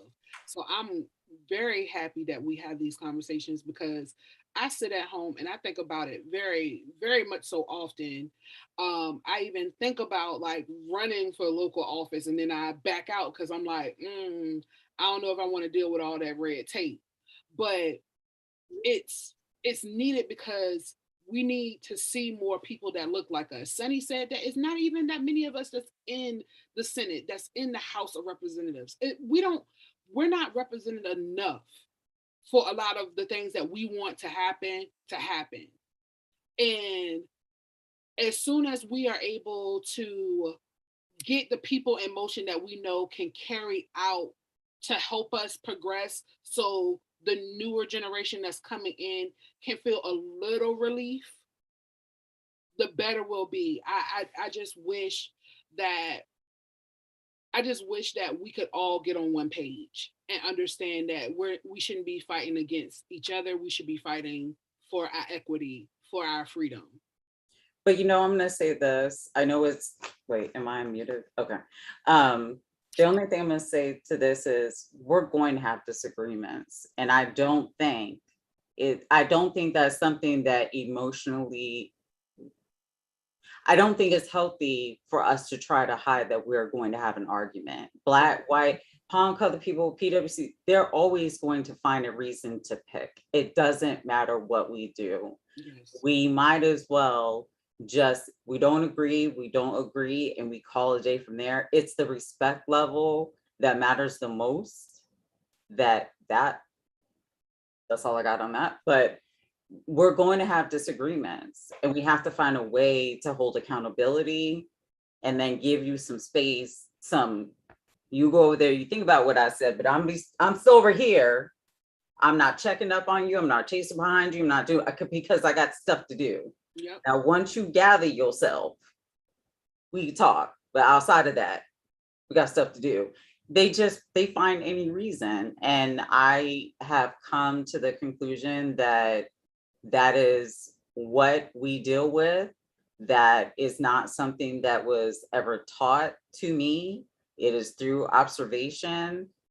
All right, y'all ready? Because if you're looking at my page, I'm ready for you because I don't keep my mouth shut. We have things to do. You in the way. Absolutely. And to that, to close us out, I was going to apologize for being spicy, but I'm not going to apologize for shit. Girl, don't you apologize for being spicy? I didn't want every spicy. What I will say is, look, I'm willing to get spicy with whoever over our liberation. And as long as it's pushing us forward, I'm here for it. Now, I wish some people could, calm down when they talk, but you know what? My trauma response is to buck back. So with that being said, I will use this as a learning experience because yes, these conversations are needed. And to answer her question, what is my platform about? Well, first of all, it's about me. But these conversations are an opportunity for us to expose the truth. I want to take off the rose-colored glasses. I want to dismantle our internalized white supremacy, and I want to move us forward. And we cannot move forward if we're just going to romanticize the past and not be fucking for real. So with that being said, YouTube, I'll see y'all next week. Next week, we're talking about the Black vote. Yes. Oh, great. So we will also be watching a special report from the 1970s regarding the Black vote. And we're going to dig into where's the Black vote going today? I mean, we got elections coming up here soon, and we got to figure out what the fuck going on. What the fuck going on? Have we, again, we'll be reviewing what our ancestors from the 1970s was on, and if we have realized their dreams, if there's anywhere we need to pivot, and how we need to move going forward in these election cycles and all that jazz. So to YouTube, I'll say good night.